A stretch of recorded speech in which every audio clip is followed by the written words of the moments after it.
whatever reaction the internet may or may not have had to my previous Callen video.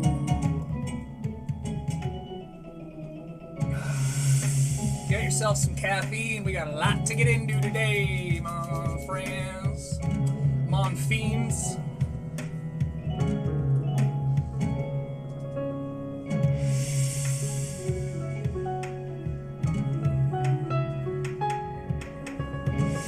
Started the song in a little different spot today. It doesn't seem to be as climactic. But it's okay, because I've got a little story to tell. Once, there was a young American boy by the name of Ilya Melanin. Now, Ilya was an ice skater, a world champion ice skater. Moreover, he was a 3-time world champion ice skater. So when he went to the Olympics in Italy this last year, he was the #1 pick. Everyone knew it was going to be Ilya's year to take Olympics home. He was going to take Olympics for himself. The gold was all but his.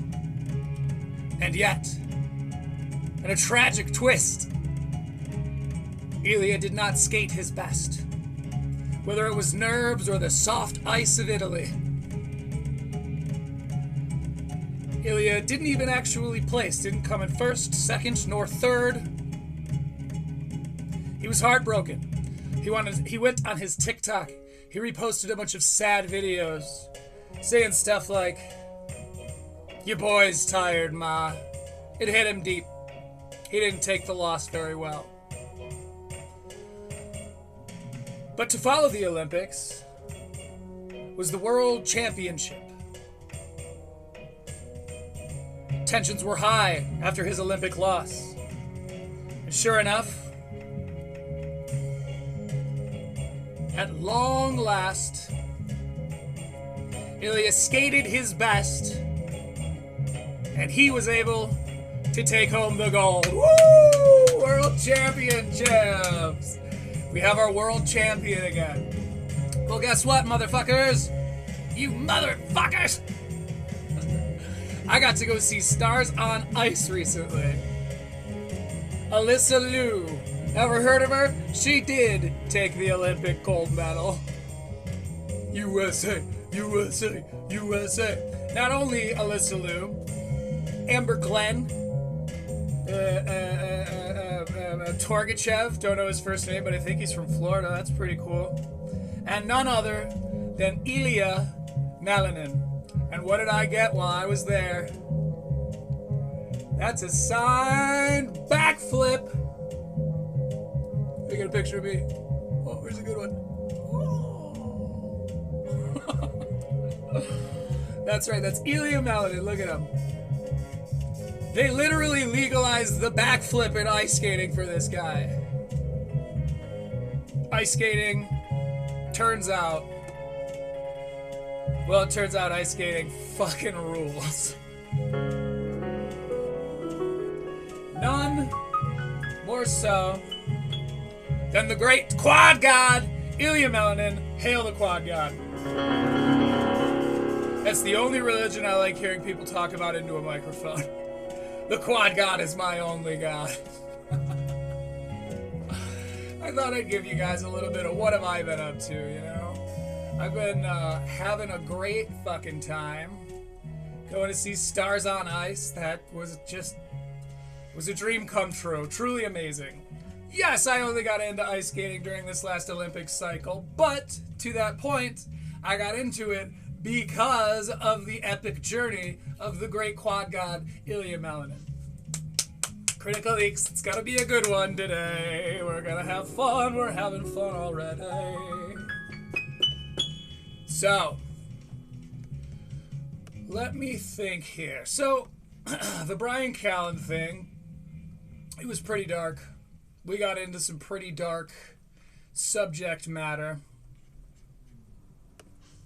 Brian Callen's allegations, the Callegations, if you will, TM, they're rough. They were rough. They're rough to read. By the way, I wasn't making light of anybody's terrible experiences when I did my silly little you're watching this and you didn't see the last one, this is part 2, so you should go back and watch part 1. However, I wasn't trying to make light of anyone's suffering, of course. You know, I was just trying to keep it light here on the show while providing that important context. Now, that said, I'm going to try to give us a little levity going into today's show, because Callen is... There's a dark streak to Callen, apparently, and this is whether his allegations are true or not, I don't know, and it's not my business. That's up to the courts and the victims and the Callens of the world. I don't know. To the best of my knowledge, I have no idea. But I will say there's a dark streak to him, even in his second act, which is what we're jumping right into the middle of today. So we're going to do some other coverage so you can get some, because I tell you right now, the second, like when we get to Brian Callen's actual special, it's going to be a little sloggy.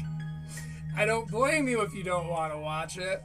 This part of the special is what everyone was right about. Okay? This part of the special is where people hating the special are right to do so.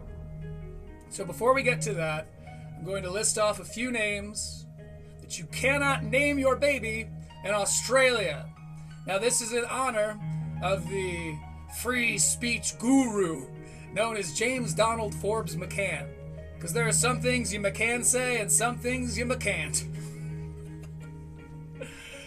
One of the things you McCan't name your baby in Australia is Admiral, Adolf Hitler, Anzac, Australia, Baron, Bishop, Brigadier, Bomb, Bonghead, Brother Cadet, Captain, Chief, Christ, Chow, Tau, Colonel, Commander, Commissioner, Commodore, Constable, Corporal. You can't name your kid Cyanide, and I know what you're thinking. Can I name my kid the Dalai Lama? In Australia, you James Donald Forbes McCan't. You can't name your kid Dame, Devil, Dickhead, Dr. Duke, Emperor, Facebook. That's 2 different names, but it probably couldn't name them Emperor Facebook, as cool as that would be. You can't name him Father, nor G-Bang, which is kind of pisses me off, nor General, God, Goddess, Harry Potter. Why? You can't name your kid Honor, but they spell it with a U, so suck it. You can't name him IKEA, the Swedes would be furious. You can't name it iMac, nor Inspector, nor Jesus Christ himself. You can't name your kid Judge, Justice, King, Lady, Lieutenant, Lord, Madam, Mafia, Majesty, Mayor, Marijuana, Marshal, Medicare. You can't name your kid Messiah, Minister, Mr., Monkey, Nazi, Ned Kelly. Okay? Nutella, Officer. But most importantly, you cannot name your kid Osama bin Laden. That's something you just can't do. You can't name your kid Panties, Passport, Pope, Premier, President, Prime Minister, Prince, Princess, Professor, Queen, Ranga, Robocop, Satan. You can't name him Scrotum, nor Seaman, nor Sergeant, nor Shithead, nor Sir, Sister, Smelly, Snort, or Sorceroos. Socceroos. But I really want you to remember that at the end of the day, you cannot name your child Sir. That's reserved for knights. You can't call your kid Sister Smelly Snort. You can't call them Socceroos. Wanted to go over that again. Nor can you call them Terrorist, Thong, or Version. And those are 89 names you cannot name your child in Australia. There's some things you can do, and some things you just can't. Okay, let's get into some comedy commentary, shall we? That's what we're all here for. In our previous episode, I made a very, I might call it a salient, albeit controversial, point about Stavros, as JRE calls him. But I made a pretty salient point about Stavros Halkias. I've been watching kind of a lot of Stavros recently. Growing up, my mom listened to Dr. Laura Schlesinger on the phone when we lived over on the east side of Michigan by Detroit. And so I got very into, at a very young age, I've always kind of been into that, like, call in for advice thing. And Stavros does that on all of his podcasts, which I think is a fun idea. I think he stole it from someone, admittedly, but I think it's a fun idea. So last week I made the point that I'm starting to see cracks in this lovable cherub veneer that he's kind of recast himself under. The veneer goes over. That he's cast himself under. And my boil down, the point I made was never trust a fat communist. They probably know something you don't. So, what we're going to do now is do a little bit of coverage of Stavros Halkias. And this is one of the call-ins he got. Hi, Stavy, eldest, esteemed guest. Love you guys. Listen every week. How's that content, Bobby? Fucking love it. Makes me so happy. Anyway. She loves the pod. She fucking loves it. Makes her so happy. Anyway. I need some advice or maybe more an opinion that you guys think. Thank you. Sorry. I was reading. My text. I was just reading his texts. So he's got better stuff to do than this show that he told you he's about to do. When I met my boyfriend, what's up? Hello, sorry. He had a dog already. He just got his dog like 9 months before he and I met. Stavros is an American. Of course, that noise he just made was because he loves dogs so much. Like, I love this dog. I fucking love this dog so much. So does Stavi. I love him as if he's my own. And I'm glad I'm here. up until now, yeah, they both sound enthralled. By the way, the ample gentleman, the ample POC, is that still cool? Is it still POCs? Because it felt, even at the time, like that was crazy. But the ample POC vault dweller from the Fallout show, the dude that's got like the chin strap beard,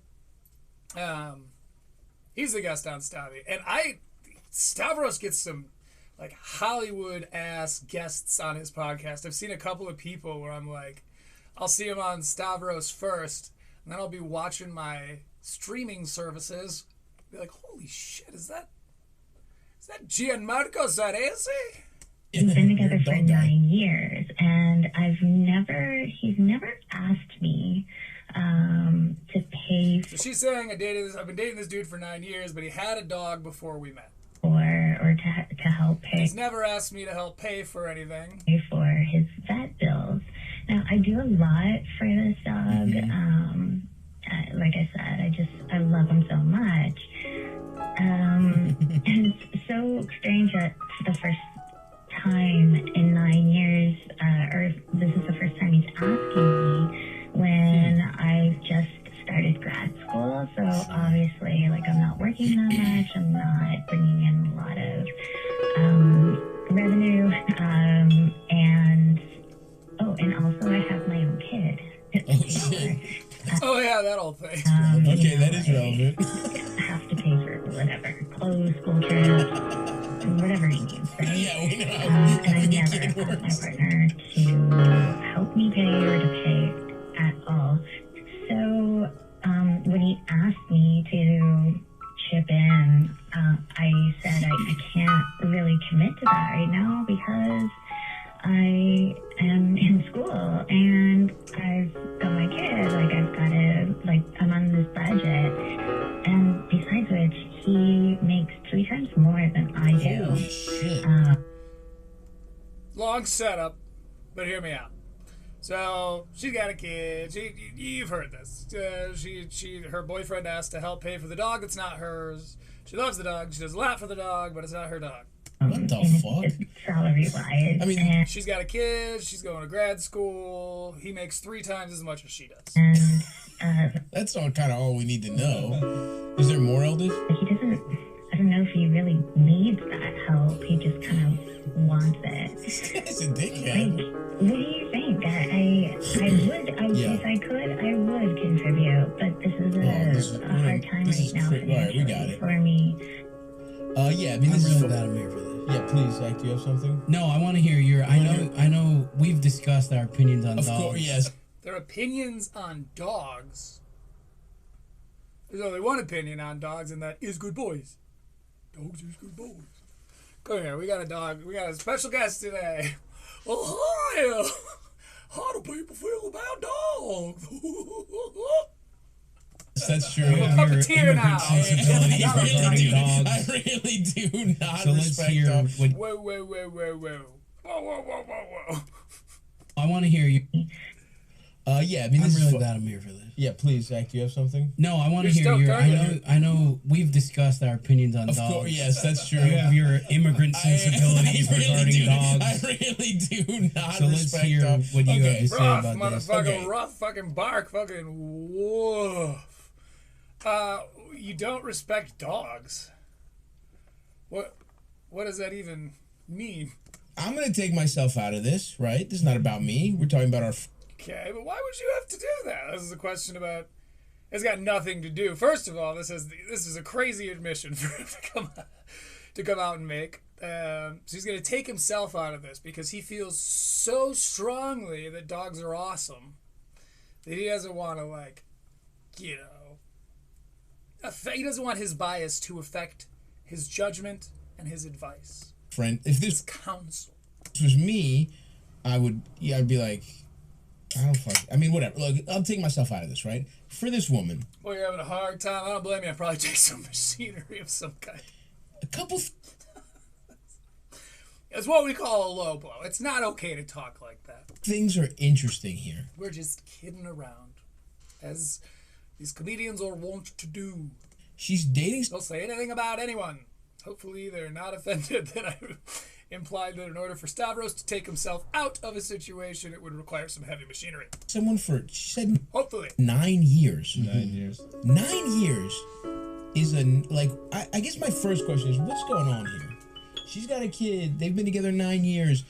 You're talking about this as if it's like, do you guys live together? I What's do the wonder long-term that, yeah. plan? How serious is it? Because I would say, before knowing about the payment disparities, I would say asking you to go half on a pet is in some ways signs that you're getting closer together. After 9 years. Great take, Stav. Great take. If only you'd have been not reading texts on your phone, maybe you could advise this beloved, this fan who loves you. Right? Adoring fan of yours. There it is.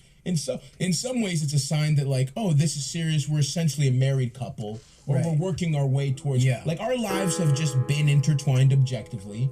And hey, now that this is, or we feel comfortable in this relationship, if we were two people making the same amount, and we both love the dog, this has kind of become a part of our lives. It's not crazy to ask a partner to chip in for a dog that you've been Your shared. exactly Yeah. at this Okay. It's keeping it pretty objective. He was able to wiggle his way out of that, point that. right? When you met him, it was a puppy, but you've been with the dog for 9 years. Right, It's I was a going part to of say your this life. dog, yeah. And the dog is kind of probably on its... Fallout Boy over here is making a point. Remember, Stabby didn't volunteer this information, by the way. Hollywood over here was like, oh, we talked about dogs. I'm glad I'm here for this, man, because, like, we've already talked about your opinion on dogs, so I'm going to let you go. That's such a great setup to make Stabby have to admit publicly what he's about to tell us all. Its way to the multiplier here. That is in true, terms of- yeah. We don't know how big the dog We don't is. know how- If it's a bigger yes, dog, it's you know. a big so- dog. It's not lasting long. True. So I would say, Oh, at least it's going to die soon, right, Stab? in a vacuum, if that's the problem, I would That's the problem. say this isn't a crazy ask. You guys have been together for a while. You're just kind of melding your life together. This might even be a sign that he wants to take things more seriously. But This feels really off base, but I'm not the advice guy. I'm the talk about your shit to people who will never hear it guy. first of all, I'm curious on how serious this relationship is. Is it like a lover's thing where you're dating, but you both have, you're busy, you have a kid, he's got some high-paying job, you don't see anybody else, but you guys keep it, you have a non-traditional relationship that works for you where you both kind of keep your lives separate? That's one possibility. So I'm like, and even in that case, then I'm like, well, he should really then just take care of his dog. Yeah. If that's the case. Right, is the dog the only thing that you're now kind of... Right. Do you live sharing together? costs How on? much time do you spend together? Yeah, is the dog your only shared thing? And if that's the case, that's kind of weird, but ultimately, I would say, like, if, you know, you're still in the right and you shouldn't pay anything in that case, it's kind of strange for him to be the one who to introduce this, because, hey, if now the floodgates are open for our shared stuff, it's like, is there other stuff he should be chipping in on, whatever.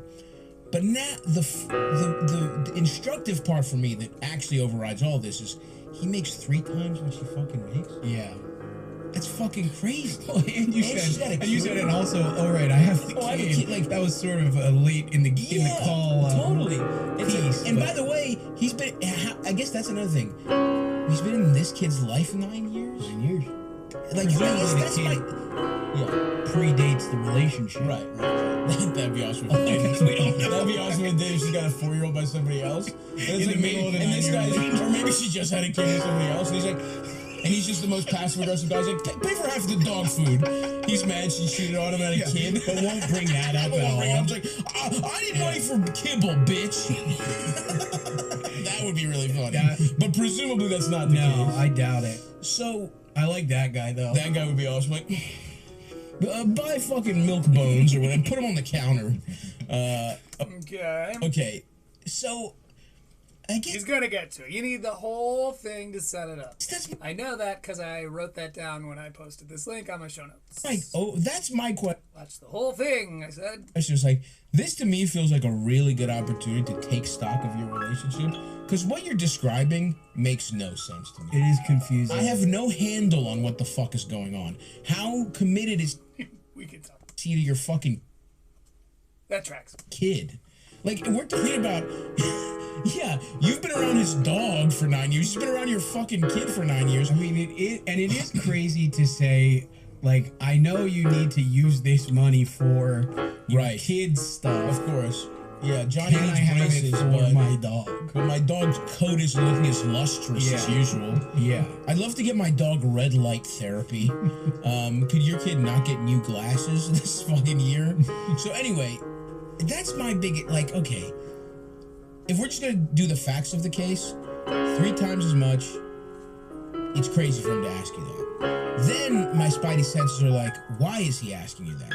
Is it an honest, like, hey, I want us to meld our lives together, but I don't want to have a conversation, so I'm just gonna, like, is that the case? In which case, let's talk about where our relationship is going. But to me, this is a really good moment for you to be like, hey, what is our fucking relationship? Yeah, that makes sense. What's going on here? You've come down a lot more reasonably than I anticipated. You thought I was going to say, I'm glad kill the dog the dog? is alive. Why would you think that? Down a lot more reasonably than I anticipated. You've come at this a lot more reasonably than I anticipated. And he's giving him a very knowing look. He's looking at him like, really? That's all you're going to say about dogs? He's talked all that shit. This is like, okay, glad to hear it. Glad to hear that's what your take is. You thought I was going to say, I'm glad kill the the dog dog? is alive. I'm glad the dog Look, still it has ain't a my home. fucking dog, all right? If I had a dog, so I come in my fucking room. Like, I think it's people are going to be so mad at me. Uh-oh, here we go. People might be mad at you, but people like American Redact love you. They're not going to do anything. That's not how, they're not brave. Okay, they don't think critically. They don't see someone they like say something they don't like and go, I didn't like that very much. Maybe I should cover that because I want my channel to reflect my opinions. No. You see, they make sure that their channels reflect the opinions of the people that they are trying to attract, which is great business, but it ain't got no soul, man. Can I get away with that? I just think dogs should be outside. They Jail! should be eating your leftovers. Jail! If a dog needs surgery, the dog is dead as far, you know what I mean? Like, if a dog... He's not kidding. Okay, before any of you Stavi defenders come in here and go like, he's a comedian on a comedy podcast. Okay, he's gonna make some jokes. Maybe you should not snowflake your feelings. What do they call them? Panicins? Which is so fucking funny. Every now and again, there's some good nicknames that people will throw at each other when they hate the other person, and panicking is so fucking funny. If a dog needs... But anyway, I just think dogs should be outside. They should be eating your leftovers. If a dog needs surgery, the dog is dead. As far you know what I mean, like if a dog needs surgery, give it, feed it Wagyu until it dies. But I'm not spending $2,000 on a dog. That's my stance. $2,000. How much for me? We're racking that up pretty quick on my dog. Maybe I would now because I haven't have enough money. But like, okay, when I was fucking broke, I'm not spending money on. I didn't have a dog until I. Okay, that's fair. It's a luxury thing. I love this Fallout Boy. I love Chinbeard from Fallout. I love that he's like in a comedy podcast friendly way. He keeps kind of pushing Stav. I'm used to saying Shav, my goodness. He keeps pushing Stav toward this, like, well, he's not giving him an inch. He's like, 2,000. I mean, I'm spending that on my dog right now. Like, Stavi's opinion on dogs is that they should be outside, they should eat your leftovers, and if they need surgery, the dog is dead. Anyway, I do have an immigrant sensibility on dog. Oh, okay, because it seemed like an asshole sensibility. Oh, it was an immigrant sensibility. I see, because your parents are from a different place, so you could be an asshole. Most people know this. If I were to make my notes clear about the Michael Vick situation, people. Aren't we glad we listened to the whole thing? Let's take that one more time. For those of you that don't know, Michael Vick was an NFL quarterback, a very, very popular NFL quarterback before his downfall, where he was caught making dogs fight. He's got putting on dog fighting rings, allegedly, and went to, I think, big boy jail for it. Got into like a lot of trouble. It was a whole thing. Pretty easy take to just, yeah, okay, well, he was torturing dogs for money, so... If I were to make my notes clear about the Michael Vick situation, people would be very upset at me. Feels like you just did. They knew how I really felt in my heart, right? And I'm not putting that out there. I'm not. Okay. We're flirting with a funny line here. I feel like he's the Michael Vick thing. We're not gonna. Maybe he's not. I personally believe he is probably behind closed doors a Michael Vick apologist or whatever you'd call that. But that just doesn't really align with his like whole I'm a good person now. I used to be a shitty racist incel guy on the internet, but now I'm like this like leftist communist, like, you know, my parents were immigrants. Did I tell you guys that? Have I mentioned that in the last 4 or 5 minutes that my parents are from like a different country? So, like, I'm very special. I'm very special because my parents here in America were immigrants, as though that's something rare. I'm not on record about that, right? But in this case, I can put all that aside and be an objective. This is not about the dog. This could be anything that the guy. Yeah, it's weird that it's about the dog. Would you believe me if I tell you that there's like 2 minutes left in this and it does indeed get worse? Now, my first instinct, of course, kid's 9 years old. Ad break. Kid's 9 years old. What's he gonna say next? He could get a job and start to chip in for this dog. I assume the dog is friendly with the kid. It's probably more than 9. I'm sure she's right. Probably a 12 at least, something like that. You know, I think this is possibly a beautiful learning opportunity. Sure. Give the kid some responsibility. Put the kid to work. Get it out of school. Have it be a full-time bartender. Sure, yeah. Mm-hmm. Because, you know, honestly, you can't hide behind your jokes now, funny man. You can't. Now he's being playful and he's saying it in a very similar tone. But I hope you're perceptive enough to have picked up on when he was being very real about the way he very actually feels. And then kind of like pulled up a little bit with the help of Fallout Boy here. He pulled up a little bit during the Michael Vick thing, because that's a pretty extreme thing to say. So, like, we'll give him the benefit of the joke on this one. These skills. But previous to that, those were his opinions. I'm I'd stake my life on it, Based jobs is really where we're heading. Get so to speak. into a vet tech program now. Vet tech. You start at 12. Start a dog walking business at 12. You're good. Scale up 10x. That actually is something AI probably won't touch. Is dog care. Dog care. That's true. Yeah, have your kid look after your boyfriend's dog for a living. That's our advice. But yeah, look, fucking figure out what's going on here. I'd actually love to talk to this person on a live call. See if you can, see if we can get them for something. And let's get more details about the dog, some pictures maybe. Right. If there's any videos of the dog running around having fun, Yes. I'd like to see those. I'd like to see those too. It's just I don't want. Anyway, it doesn't matter. I think dogs are. I'm not anti-dog. I just think we pamper them too much in America. That's all. But you Can't you just picture his fat little foot kicking a dog because it's in his way? Can't you just picture him like, get the hell out of my way? Don't you know I'm a scumbag from Baltimore? you have a cute dog named Shrek. I got a cute dog. You have a cute dog named Shrek. I wish you could see his fucking eyes. I'm gonna do my best. Okay. I'm gonna do my best to do my best Stavi impression. Give me a sec. Don't look. Changing wardrobe. He's doing one of these. He's going. He's got his arms up. He's going.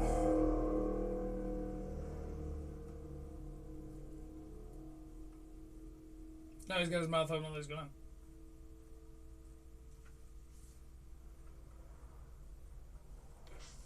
And scene. I do. I almost wore. My mother-in-law got me a shirt that has my dog on it and a little heartbeat thing, and I almost wore it today just to piss you off. me off about. Oh, it would piss him off that this guy likes dogs, but it's just a joke. You can't be both. This guy can't know that these are Stavi's opinions and be the one who brought them up to make Stavi talk about them. And also, Stavi's kidding. He broke into some joking stuff earlier, but his opinion on dogs, which Fallout Boy is making very, very clear, and shout outs to him for doing so. Yeah, about how much people fucking love their dogs too much. But anyway, whatever, it's fine. That's such a weird, to be like, whatever, I'm not a dog guy. If you're not a dog guy, fine. But to be like, people like their fucking dogs too much here. It's fine. There's nothing to interrogate. The people spend thousands of dollars on their dogs, but there's homeless people everywhere. It's fine. There's nothing to interrogate. That people spend thousands of dollars on their dogs, but there's homeless people everywhere. Now, I chimed in at this point. Because if you've ever heard me listen to some of these podcasts, you know I am probably cooking something up, probably doing something, and I'm yelling at my phone. I'm screaming, what are you talking about? No, you want. I'm yelling at it, but every now and again, those yells, they turn into typing, and I'll leave a comment. In this case, time-stamped. And right at 10:40, when he says, well, it says it at 10:45, but I time-stamped 10:40 because 5 seconds later he says, there's nothing to interrogate, that people spend thousands of dollars on their dogs, but there's homeless people everywhere. And I wrote, what was Stavi's last donation to charity? By your own admission, you have money now. You didn't used to. You used to be poor. But now you've made enough money where even you would be willing to spend money on your suffering dog, right? So you're not poor. Why don't you help them out?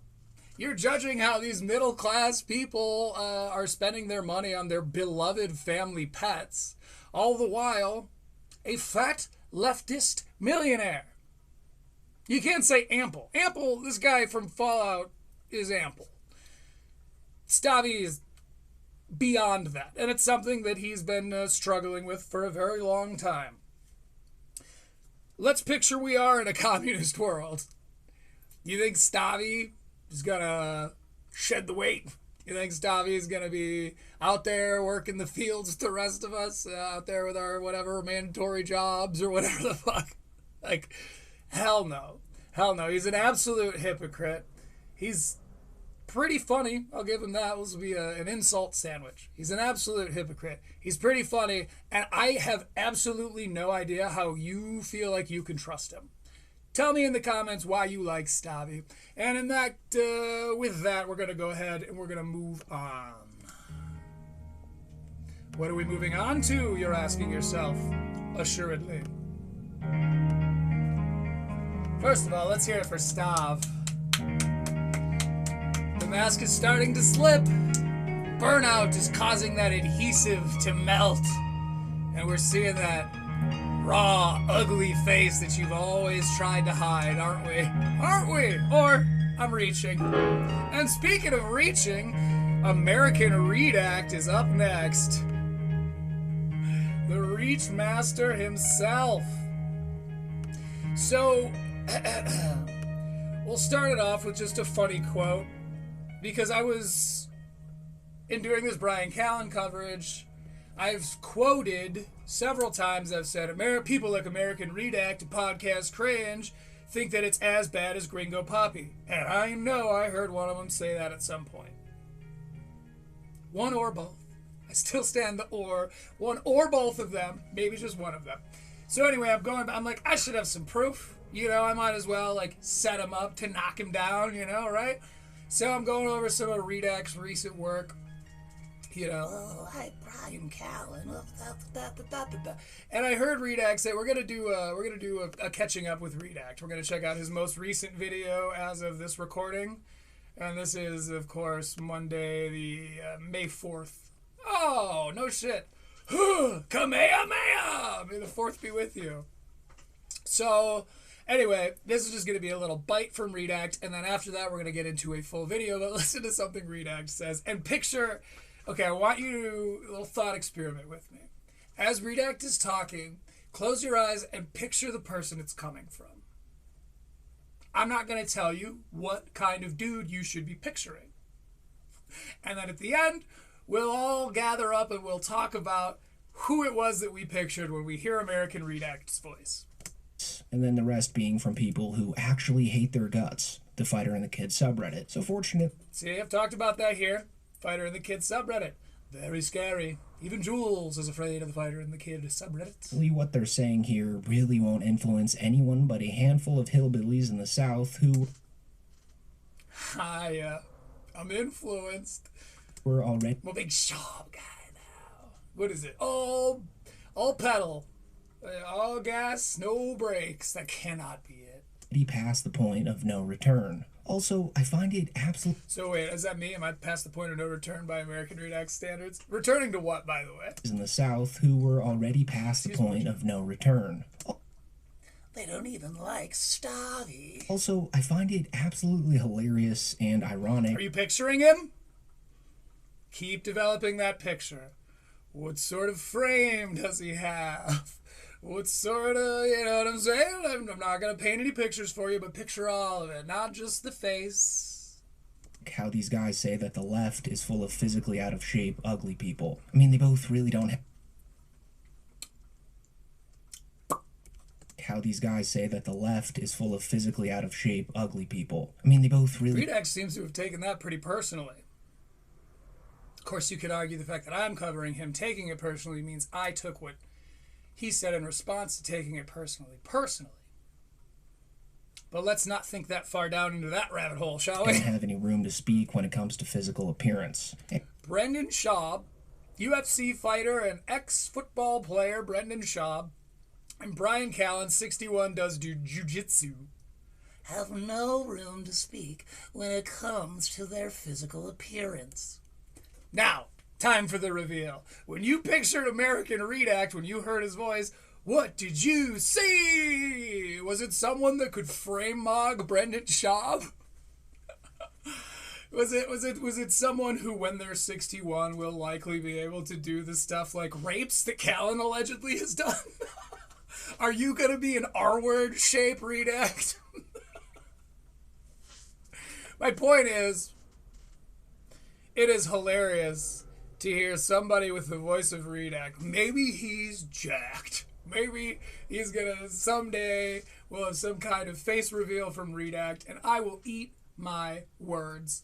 I'll go, you know what, guys? He should be remarking on people's frames. Look at this dude's physical appearance. He's a professional YouTuber and he's jacked. It's like, you got the time, you got the money now, right? Right? So get after it, Redact. I just thought that that was funny. Now we're going to go ahead and get into his latest video as of May the 4th. And as is his passion, American Redact used hyperbole in his titles, which is commonplace now.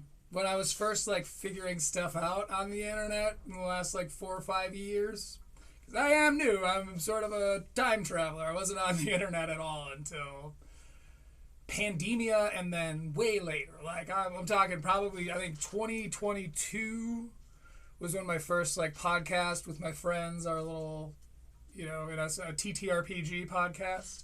If you're a nerd and you want to see it, let me know in the comments and I'll link you to it. But I want to say it was 2022 when we started doing that show. And before that, I just wasn't on my phone. I didn't even have a phone for a lot of the time.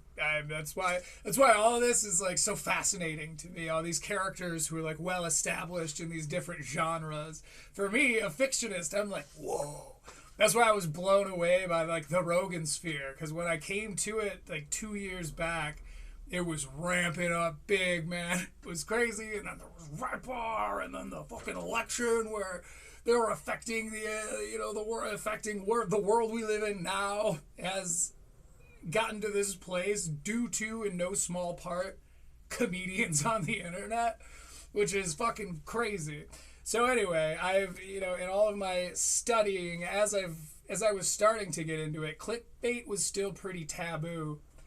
It seems to me like that's completely out the window. There are all these YouTubers that people really, really respect who will just use clickbait to get you to click. I mean, Asmongold, everybody does it. Penguins, Asmongold. Kind of a Tozy. A Tozy's a little bit more moderate about it, but like Podcast Cringe is someone I've made fun of on this show for doing it. American Redact does it all the time. Dave Chappelle just destroyed his career. Did he? Really? And what metric are you using to determine when a career is adequately destroyed? Because, not for nothing, Redact, I've heard you say that Bert Kreischer is destroyed, finally hit rock bottom. Bert Kreischer is finally done forever. I killed Bert Kreischer. Like it's all this crazy hyperbole, and it's shameless hyperbole. So I haven't watched this video. I decided it would be fun if I just start reacting to Redact's videos in a live review format. So you guys will get to see my actual organic reactions to it all. And yeah, we'll kind of build it from there.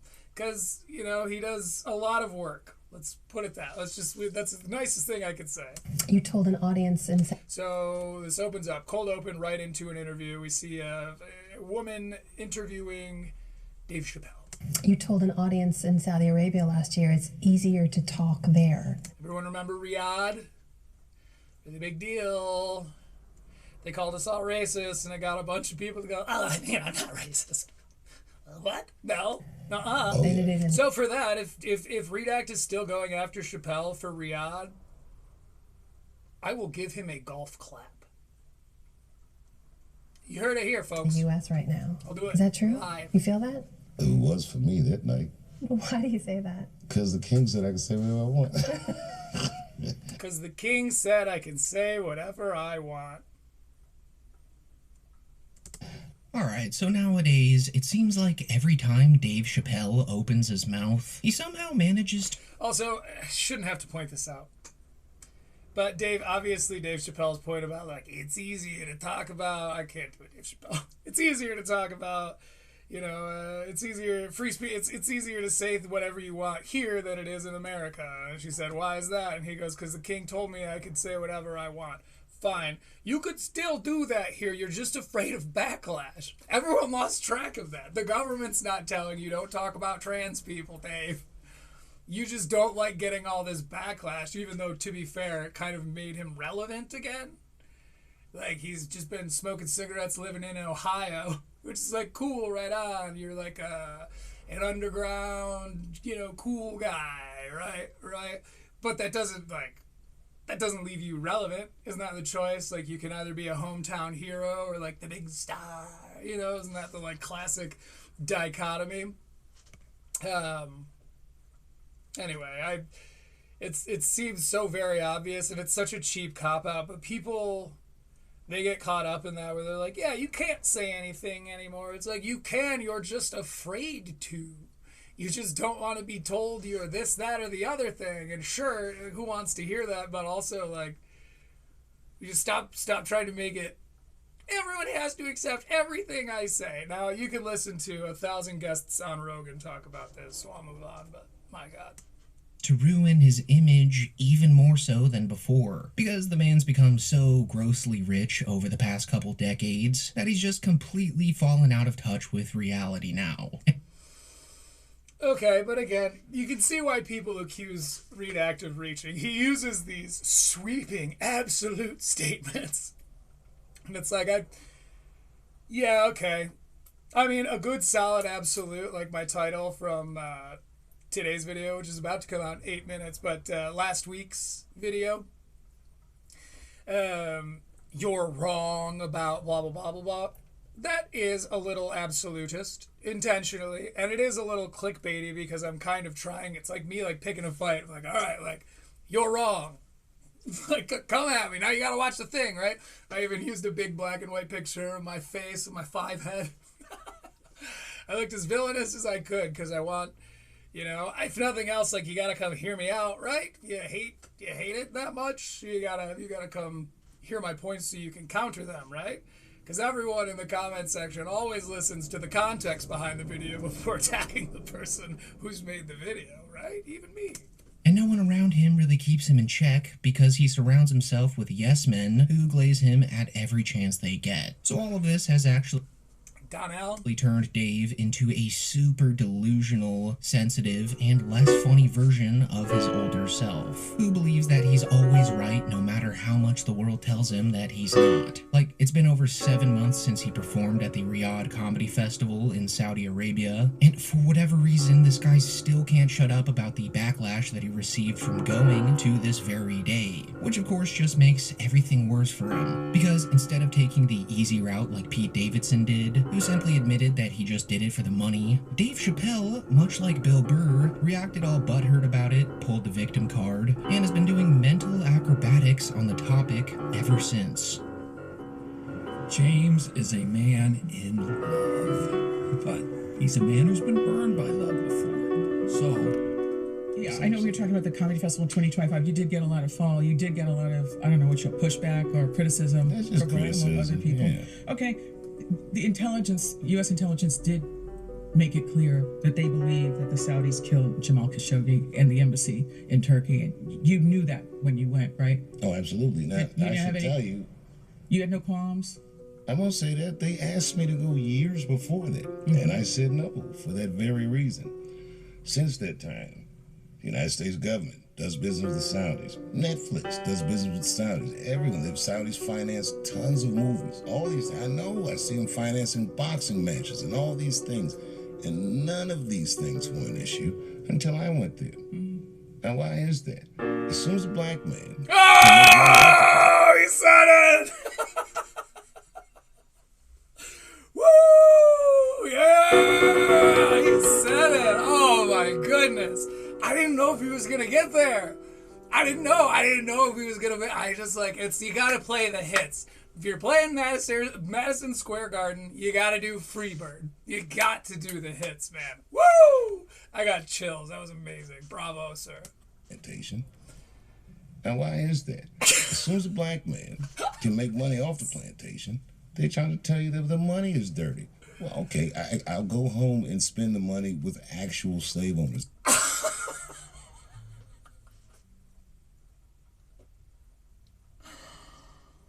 Well, I don't think he was ready for this interview, bruv. I do not. It seems very much to me like he thought this was going to be like a shoulder rub, you know, a good old-fashioned, like, howdy, Dave, thanks for coming. Because that's a crazy fucking answer. I see Netflix doing it. It's like, yeah, Netflix, classic for being the free speech activist Netflix. And also, no one knows that. Like, it was huge news because it's a massive contradiction on the part of a comedian to do, regardless of where your ancestors' are from. That's a crazy ethical decision to make. These are some insane backflips to be doing. On it. Where is this clean money you're talking? But you said you hesitate. Oh, that's an interesting hypothetical to throw at the end as though you were actually looking for an answer. Please stop talking about slave owners on it. Where is this clean money you're talking? But you said you hesitated for years to go, the years you didn't go. So what made the difference for you? I like her. Who is this? Oh, she's on NPR. Fuck yeah, right on. Yeah, that's good for you. Good for everyone that interviewers like this exist. I'm so used to fucking hugging plugs that it's so exhilarating to see an interviewer who's actually asking hard-hitting questions. Time and circumstance. Time. Oh, so what made the difference for you? Time and circumstance. Time and the wheels of commerce kept turning. You know, if you want... The wheels of commerce kept turning. Boy, if this isn't stalling for time, I don't know what is. Are you filibustering us, Mr. Chappelle? And the wheels of commerce kept turning. Yeah. Time and circumstance. Time, circumstance, and the wheels of commerce keep on turning. You know, if you want to be that pure about money, then stop driving your car, stop eating, don't use your cell phone. Oh, that's the same thing for sure, Dave, for sure. Cell phone you were the closest with. Everything. Stop supporting your local farmers by getting food. Stop driving your car, which our infrastructure is based exclusively around. Is tethered to something that's just terrible. Everything is tethered to something that's just terrible. Like food? You could just go outside and find food. Is it terrible when you pluck the apple from the tree, Dave? Okay. Food is connected to something terrible. That's either a point that's so deep I can't hold my breath that long, or filibuster nonsense! Let's play Is It So Deep I Can't Hold My Breath That Long, or Filibuster Nonsense with Dave Chappelle. And I can make a million excuses or reasons to deprive that crowd of that show. But man, when I was standing in front of them, I wouldn't deprive them of me. I feel like I did That would be cruel. the right thing. To do of those nice, I mean, God knows it was the poor people of Riyadh that were able to get into that festival. You know, they really catered to the poor there. It wasn't just billionaires and the sons of royalty. Our governments are going to ruin everything for us. We'll never get to know each other if we just do everything that they want to do. That's not the government. The government's not telling you not to do that. Again, you're catching backlash from us. And you should be. And Redact kind of was like the Pete Davidson, where you just kind of roll over and you're like, I want to sell out. Beat me and go, please. Flog me and leave. That doesn't mean that he's any better for having done it. It's just not fun to listen to his nonsense while he copes alongside this decision he's made that's going to affect the rest of his life, hopefully. It has nothing to do with race, not the fact that he's a person of color or the fact that the people in Saudi Arabia are people of color. We don't give a shit about that. It's more about the, killing of journalists and all that shit, which should be so blatantly obvious. But I feel like the more they say these things, the more Whitney Cummings is like, oh, it's just racist. I didn't know, but I guess it's just racist. It's like the more they do that, the more people are like, oh, I guess, yeah, okay, I don't really have anything else to listen to, so Whitney Cummings thinks I'm racist. I'll change my mind. So good for Redact. You know what? Here's your golf clap, Redact. You earned this, little man. Or big man. Let's say big man. You earned this, muscle man. We're proud of you, Redact. Way to stick to your guns. Or function on the terms that they want us to function. And we don't even really know what's going on. We don't even really know what's going on. Dave, that's kind of part of the issue, which is why, not killing journalists, that could be super helpful for, like, knowing what's going on. I can't believe he's... Oh my God, it really is. It was like Freebird. It was literally, I saw Skinner. I've seen Skinner live. I know what it's like when they start playing Freebird live. And me and all the other geriatrics lost our fucking shit, man. It was an epic moment. Almost as epic as when Dave tied this back to his own race. I knew that they were calling it racist because, like, oh, the Saudi Arabia, like, so they don't deserve my comedy? Oh, yeah, must be a racist then. It's like, I knew that was flying around. I didn't realize Dave had turned it into a, like, you're racist against me. Like, whew, okay.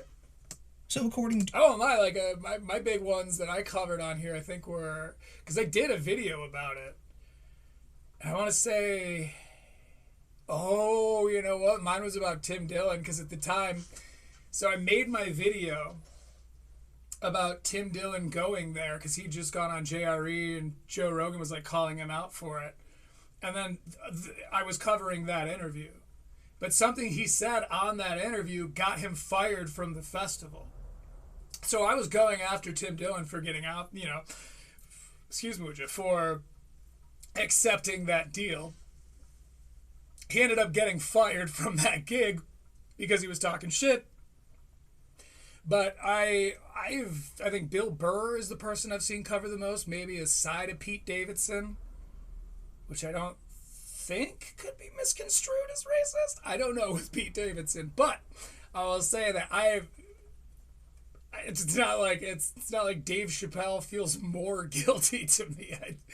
I cannot imagine what angle he's coming from on that. Because if we're talking about just comedians, sure, these corporations have gone over there and done that, and that was fine. Why is it not fine for a black man to do it? It's like, well, not that. It's the comedian part. It's the part where you speak truth to power. You're the last line of defense where the welk meets the wall, right? Like, so okay, I guess this is some kind of anti-woke thing. To the genius mind of Dave Chappelle here. Let's go back. You know what's going on. So according to the genius mind of Dave Chappelle here. Comedy Mothership. What's up? Comedy Mothership commented. The video just dropped, by the way. The Brian Callen video just dropped. Comedy Mothership, shout out. Good friend of mine commented, nice. Which is funny because that special takes place at the Comedy Mothership. Shout out to @Comedy Mothership. Good people. It's completely... Person. It's a good person. People at the actual... this is the actual Comedy Mothership. The other Comedy Mothership is some comedy club in Austin. Find on. So according to the genius mind of Dave Chappelle here, it's completely fine to take money directly from a government. It's so funny to sarcastically call someone a genius. Oh, buddy. I just love Redact so much.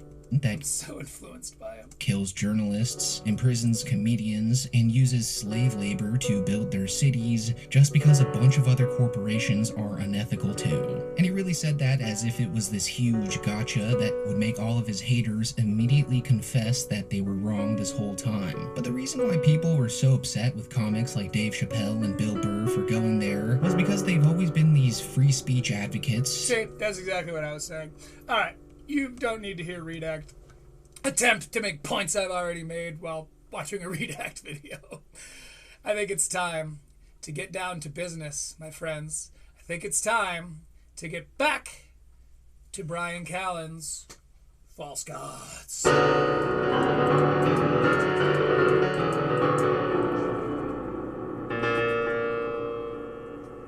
We stopped at 36:55.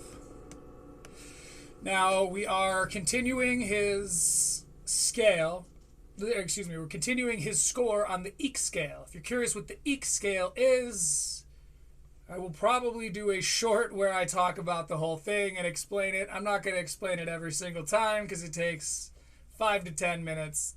You'll hear me talk about the things. I'll explain each element as he goes through them. But it's in essence a zero-sum score. So you can either gain or lose points on each element, depending. Elements like transitions, introduction, hinges, cohesion, stage presence, and joke fidelity. For $19.99 a month, you can have access to the Geek Scale. Kevin Hart, I'm still waiting for my check. Still waiting for the note, and then you can pay me after. Anyway, fuck that up. Okay, sounds a little quiet on this. Let's hear it. Boys are linear. They're linear hungry. It's got to come up a little bit, which we don't. We don't score based on the audio quality. We do have an element for advertisement placement, but as far as the bad sound design here is concerned, did you hear how much louder Redact is? I could just go listen to this. And they obviously couldn't say whatever they want. The exact same volume, maxed out. We go to Brian Callen. Tired, horny, angry. I got it. You know. And plus, you can threaten, boys. It's, you know, the nature of the microphones should not play, should not hold sway over the final product. There are things you can do in post to bump up because your SM58 isn't going to pick up as much bass as, say, like a condenser microphone might. I'm pointing off camera, but eventually you'll see my condenser mic. And a condenser mic is what Redact is using, so his voice sounds way more present. Fine, but in post you can knock it up. Hit it with a multipressor. You have that one for free. With violence. You don't want to do it? Would you rather die? Okay, we're going to go back a little bit. I don't know what he's talking about. Talking about fun day so far, fun show. Hope you're having a good time. Like I said, I wanted to have a little bit of a party. You know, I wanted to pregame before we went into court here. Like, oh my God.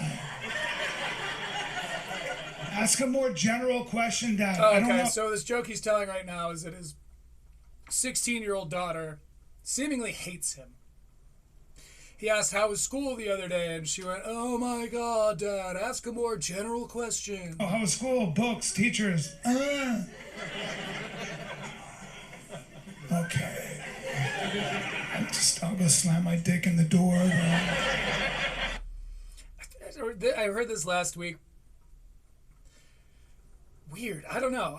That's so. Something maybe call me I don't mean to clutch my pearls here or anything, but it's just so weird to be like, oh, I'm talking about my daughter and I go slam my dick in a door. I don't know. Could it have been anything else? Like, I don't think that there's like weirdness there. I think literally the weirdness is to like throw that out. I don't know. I don't know why it feels weird to me. Let me know if it feels weird to you or if I'm just being crazy. See you when you're 30, bitch.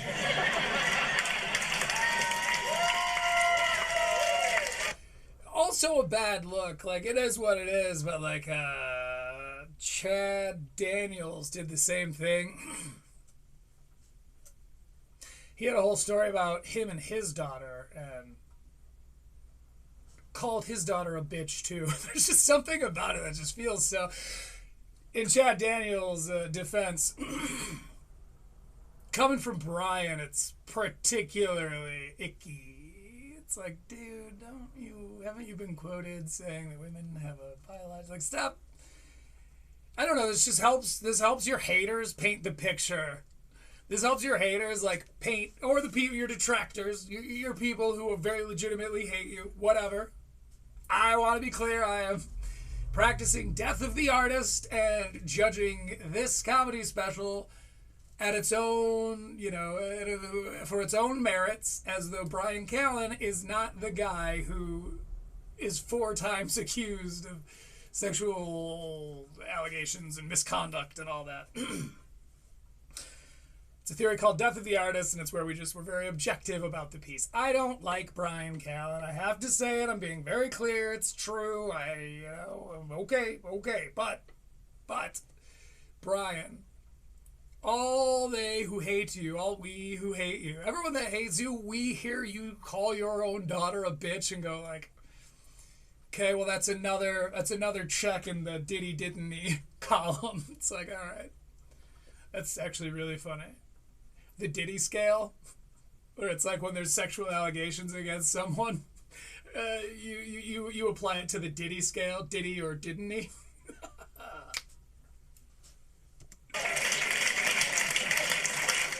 She's like, the girls are, by the way, I don't care what you say, boys are so much easier to raise than girls. So much easier, right? They're just, because boys are linear. We love sons. Okay. They're linear, hungry, tired, horny. I think the crowd in that moment, now this is just speculation, but I feel like the crowd in that moment was like, please be funny again. You know, sometimes you hear a desperation in clapter on behalf of the audience, where they're very clearly being like, please go back to jokes. Okay, Brian, we're here for you. We're still supporting this performance, but you're getting a little weird. Those poor bastards have no idea. Angry, I got it, you know? And plus, you can threaten boys with violence. You don't want to do it? Would you rather die? I can't do that with my daughter. She figured that out 5 years old. She knew how the system works. I'd be like, you can stop that right now. She'd be like, no.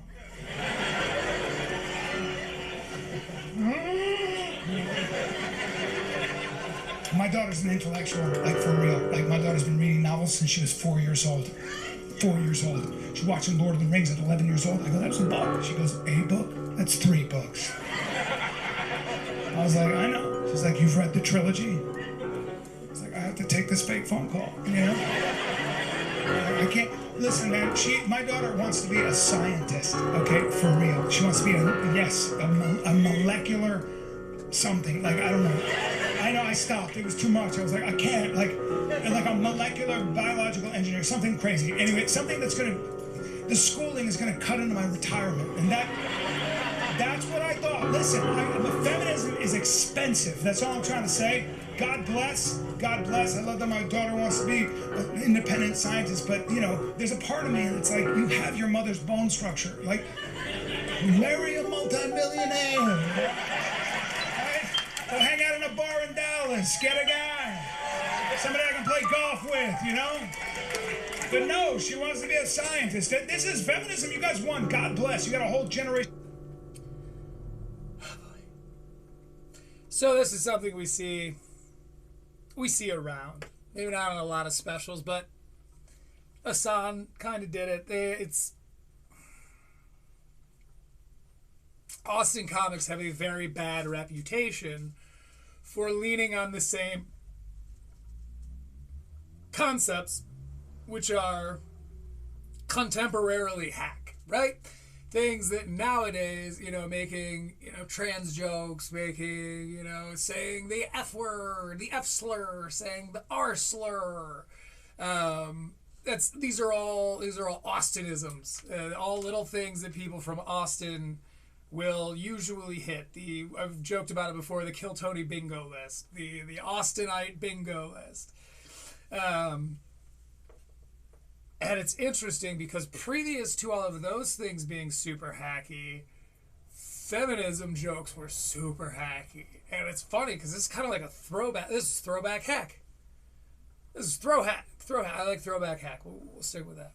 Let's hear this little example of throwback hack, shall we? But no, she wants to be a scientist. This is feminism. You guys won. God bless. You got a whole generation of women. I can be an astronaut too. I love it, but somebody's got to send you to astronaut school, okay? There are a lot of fathers out there who are on food stamps. Like, I don't eat well, but my... Okay, this, I guess, a funny-ish take. I mean, let me say that again. This is a harmless take. It's not very funny about, like, him being like, I'm a dad. I gotta send my daughter to these schools. And that's a lot. It's a lot of money. My daughter's on the fucking moon, so... She's on the fucking moon.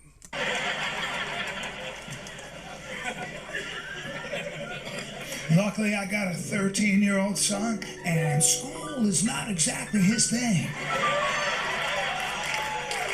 That's right. That's right. My 13, I'm literally raising myself. He's a carbon copy.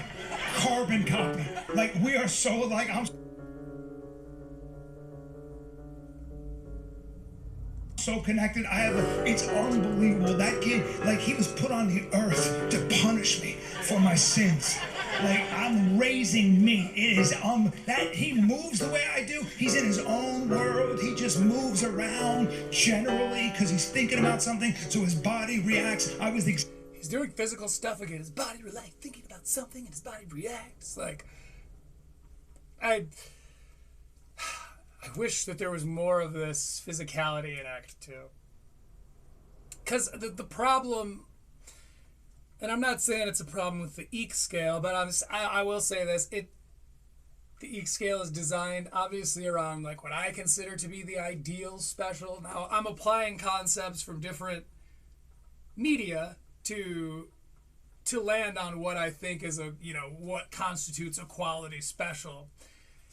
But there are things that fall between the cracks. Because you can't just be like, oh, I went 30 seconds without laughing. That's far too subjective, and it's not what we're doing on the EEC scale.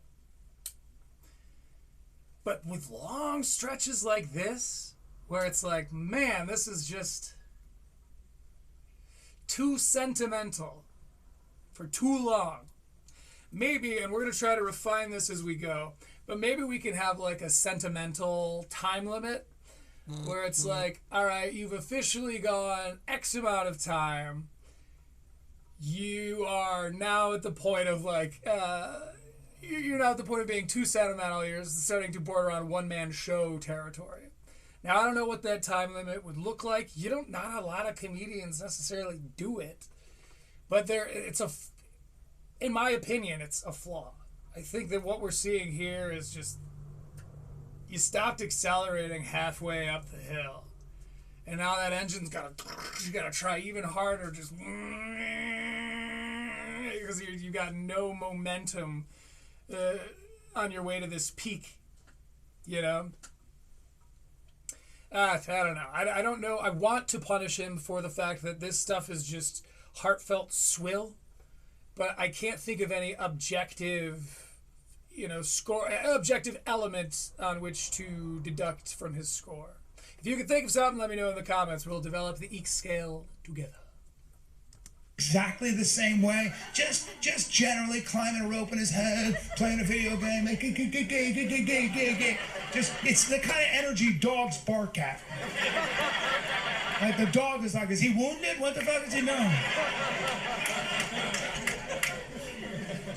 Okay. Maybe I'm just like out of the hypnosis, because we've talked about it before, but they'll use rhythm and timing and cadence to kind of lull you into this sense of security, and as you start to lean one way and believe you've got this cadence down, they change up the beat and they hit you from the other side, and you're like, whoa. Okay. But I think right now I'm just kind of standing there like looking at him, like sort of like waiting for him to do something. And some of these punchlines, it feels like, okay, what it feels like is he's like back here like, why I oughta you're like, are you gonna hit? Oh, okay, you did finally take a swing there. I was just sitting here waiting for it. Didn't catch me off guard in any way. This is all you gotta know about my son. You wanna talk about marching to your own drum? He's got two options, comedy or crime. I'm telling you right now. Like, I know the type, right? And the kid... Brian, read the room, man. Like, it's okay, fine. Let's say he's entirely innocent like he claims. Okay. You still, as a performer, you need to know the room you're playing. You gotta fucking play to your crowd. And the crowd is made up of all people who have at least heard these allegations, whether they believe them or not. It's in all of everybody's head, and so you saying stuff like it's either comedy or crime, and I know those worlds well. It's like, I don't see you as a bank robbing type. What crimes are you committing, Brian? You don't smell like, okay, or you weren't like a pot dealer in college, like, okay, you know those two worlds well, huh? This is all you gotta know about my son. You wanna talk about... We'll go back. This is all you gotta know about my son. You wanna talk about marching to your own drum? He's got two options, comedy or crime. I'm telling you right now. Like, I know the type, right? And I know the type. The kid, he comes down 11 years old. He comes down, he's ready for school. He's wearing a fedora. A fedora? Don't know where he got it. Fits perfect. A fedora. Designer glasses, a summer scarf, and he's holding a briefcase. Nothing's in the briefcase, of course. It's just like a Doctor Who kid. Standing there with no irony. I'm looking at him, I'm like, what are you doing? What are you doing? He's like, I'm ready for school. I know, but what's going on? I know, but what's going on? He's like, what? I'm like, come on. What's happening with all this? He's like, what's the problem? I'm like, well, the problem is I'm your father and I want to beat you up. That's the problem. Okay. Aren't you like an actor, Brian? Like,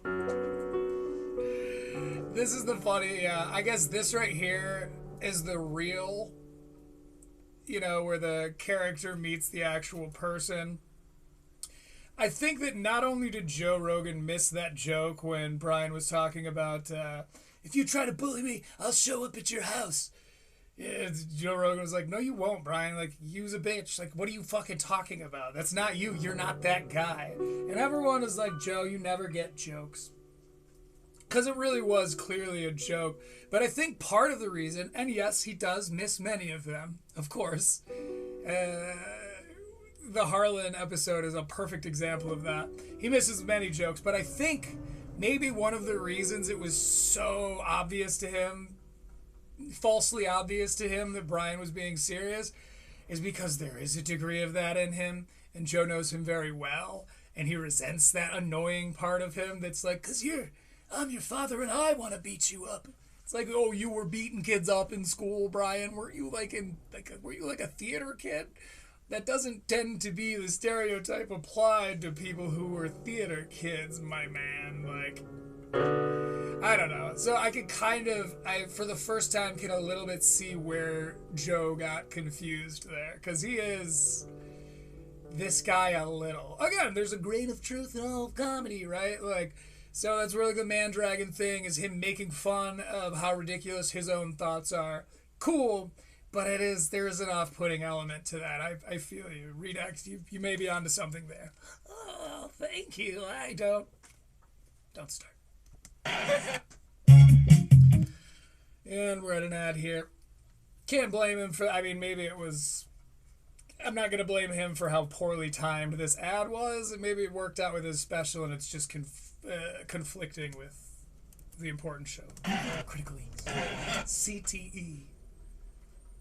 I need to get some more caffeine in a second here, but I got a little tea left. He just comes in the other day moving generally like he lost keys he doesn't own, just kind of do. And I'm looking at him, I'm already like, come on, man, I was the same kid, so, fit in, life's gonna be tough. Anyway, he sees me, and he just goes like this. He looks at me and he goes, I'm an atheist, by the way. So I'm like, you're an atheist? That's what you're gonna say to me at your age? You're an atheist. All right. Okay, where it's due.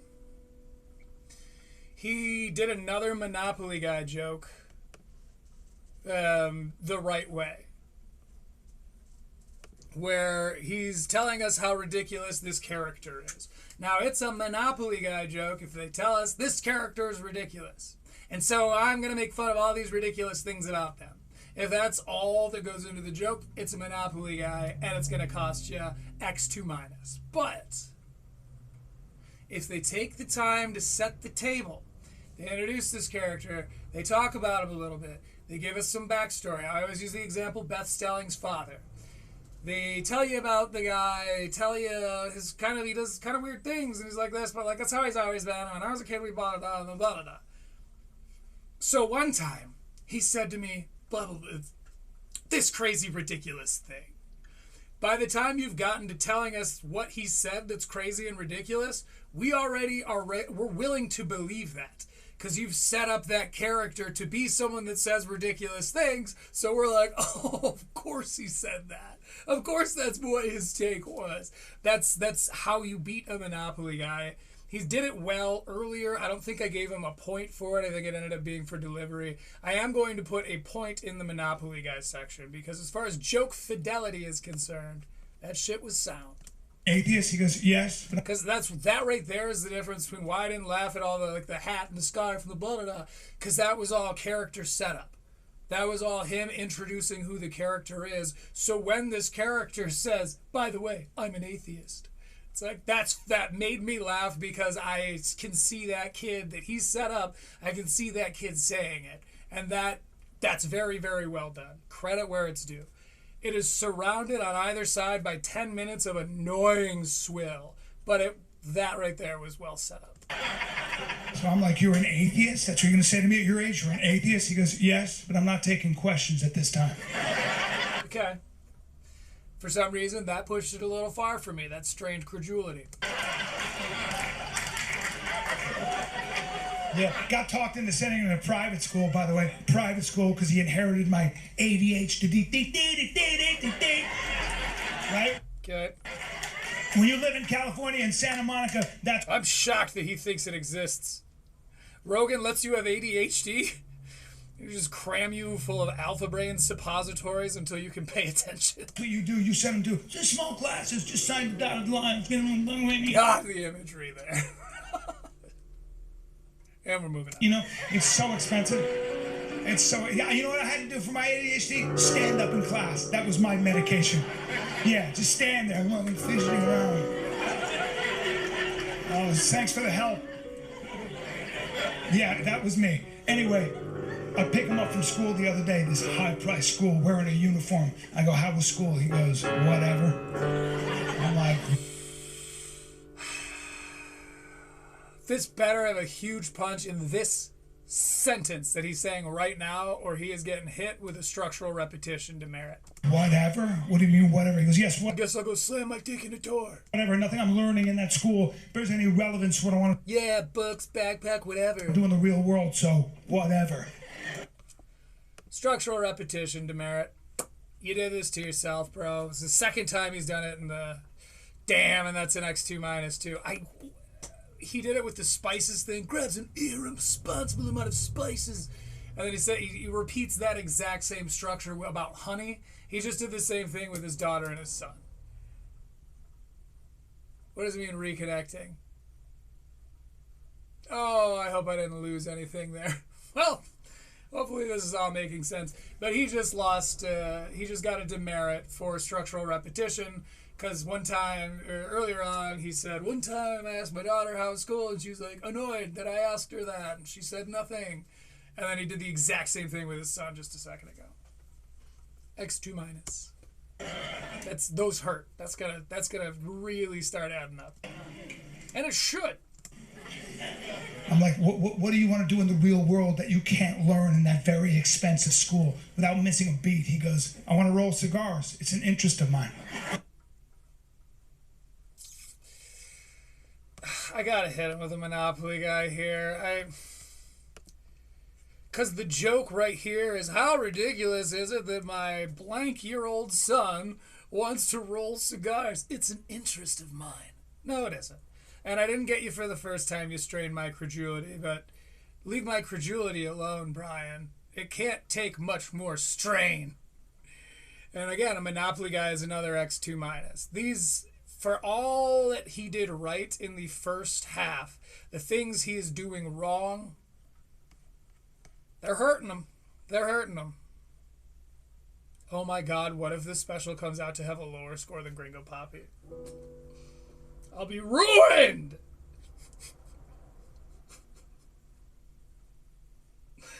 That cannot happen. I mean, I'm going to score it very objectively. And if it is lower, because Gringo Poppy is a -6. So the big reveal at the end of this episode is we will be grading according to the EEK scale so far, and as will come to be, or whatever, we'll be grading the performance. We'll be grading the special. My whole thing is how crazy it is that people think it's less good than Gringo Poppy. And I fucking swear to God, if he gets less than a -6, I'm going to howl with rage. Howl with it. and I'll show you guys the whole damn song. I'll show you I'll go over each section of the EQ scale then. So he gets hit with a demerit for Monopoly guy here.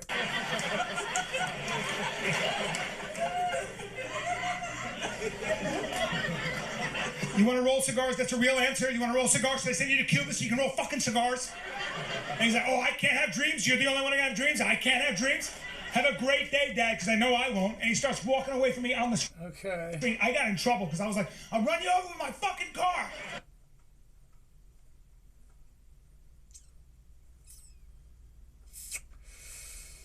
Ooh, bro. Like, okay, it's a comedian doing a comedian's comedy special about comedy. Clearly it's a joke. But it's not a good look. I don't care how hard you're joking, it still is just makes us all go like, ooh, okay. Aren't you alleged to have done a lot of pinning against things? I'd go quick. Beds and walls and the like. He literally, he turns 13, his 13th birthday. I innocently go, what do you want for your birthday? He goes, bongos. See, bongos doesn't strain my credulity as hard. It's just like, what fucking kid? Like, I get that you love cigars, so maybe your son wanted to like, oh, I like cigars too, Daddy, or whatever.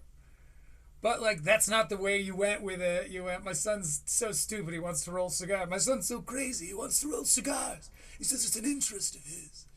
Okay, all right, that didn't happen. But the bongos thing, sure. By the way, don't get him bongos, but continue to feed that interest in playing the bongos, because that will, that'll make him resourceful. And I'm like, okay, first of all, don't. And I know those worlds well. Do that face after you say bongos. Don't go with it. That's a duh face. Don't go duh. Don't do that with your face. It's. D'Elia bites real hard on Callen. It makes me want to give him a point for originality because what he's doing it's been ripped off by other people. Because I'm sitting here going like, that's a little Chris D'Elia. I think Chris D'Elia got into the game like 20 years after Callen or something. Like, it's probably that Chris D'Elia is biting off of, is biting from Callen's style. And so we will give him a point for originality because other people stole from him. And so this thing that he's doing, it's like, because it sounds familiar, because it was stolen from him, he's getting a point. No, I'm not reaching. It's disrespectful, so don't say that. How about I know you want bongos? He goes, well, I want bongos. Well, I want bongos. What's this? Best viewers. Already got him, creep. His name is Creeping Teasing, and then a series of nonsense letters and figures. No thank you. Tell your friends to stay away. Like, since when do you want bongos? He goes, since I got a calling for them. Brian, stop. This is really, I've already hit him for a Monopoly guy on this, so we can't hit him twice, but it's getting tired, dude. Do you have a calling for the bongos? And if I buy you bongos, you're going to play the bongos? He goes, every chance I get, constantly. Conga, better drum. He goes, but I want good bongos. I want real bongos. I don't want fake bongos. I want good quality bongos. Okay, guess I'll go to bongos.com and get your bongos. That's what I got to do. I'll just set up my congos in front of me next time and just play those. It'll be bongo. And then he can't let that go. He looks at me and he goes, but I want the kind of bongos that can also attach to your waist. I don't understand why he's like losing his shit over this. I mean, to be fair, I was a percussionist child, so like a little bit of my own bias here, but like I don't really get. It's like, oh, you want to play bongos? Ah, what child of mine are you gonna fly? He's like miming as though he's freaking out, but it's like it feels pretty normal, right? Like, again, I'm a fucking lifelong drummer, and I got lessons. I was lucky enough to get lessons when I was a kid, but like, I don't understand why it's so crazy that this 7 or 8 or however many years old kid wants to play bongos. It's like a natural, primal human desire. Aren't you like really into primal human desires, biological needs? And I said, come here. You need to come here. I want you to look in my eyes. This is important. Look into my eyes, okay? Fucking never, all right? It's no wonder your daughter is a little bit of a dick to you. He was like, what? All right, you know what? I need to get some more caffeine here. And, oh my goodness, and when I come back, we will be doing a reading from the autobiography written by Corey Feldman, known as Choreography. So stay tuned. It's going to be a great time. We're going to have a blast.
Enjoyed it.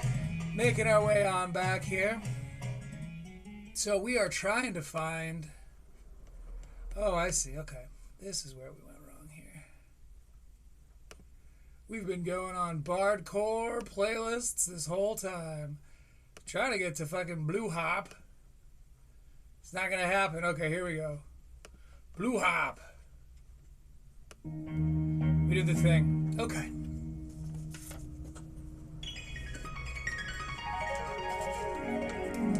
And now a reading of Choreography. When last we found Corey, he had had his very first sleepover. Now, when he and his cousin, who were curling up to go to bed, when they were starting to fall asleep, his uncle and aunt came into the room and were super nice to Corey's cousin. And Corey was like, damn, I wish I had that, and he realized in that moment that what his cousin had was normal and what he had was not. I loved staying over at Michael's house, but on those nights, when the lights were finally out, I often turned my back to him and quietly cried myself to sleep. By the late 1970s, I had more or less graduated from shooting commercials to becoming a day player in a string of successful sitcoms, With the money, we moved to a home on Singing Hills Drive, near the golf course at Porter Valley Country Club in Northridge, a thriving community in the northwest corner of the valley. Since we no longer had the acreage to keep horses, or to house the city's overpopulation of stray dogs and cats, my mother began collecting smaller, more friendly family pets, namely birds and hamsters. She went through a string of parakeets, one right after the other, because our cat, Meow, kept eating them. Shadow, our family's black lab, was bad enough. He was a rescue, taken in by my mother after a lifetime of abuse and neglect, and, apparently, ample training as a guard dog. He once took a bite out of a burglar who was prowling around our house and was rewarded with a Medal of Valor from the local police department. He was also vicious and destructive. He tore up carpets, shoes, Persian rugs, and, evidently, people. It wasn't until 7 years later that I learned Shadow had already attacked 7 different strangers before lunging at my friend Eric, and that my parents had somehow managed to escape the city's orders to have him put to sleep. We did have a routine in those days. Before bringing anyone into the house, you were supposed to locate Shadow, drag him to the pantry, and lock him in. But that afternoon, walking home from the bus stop with Eric, I was so excited at the prospect of actually having a friend come over that I rushed inside and left the front door wide open. Shadow had Eric in his jaws before he had even crossed the threshold. Eric, wide-eyed in fear, stood stock still for a moment before bolting down the street.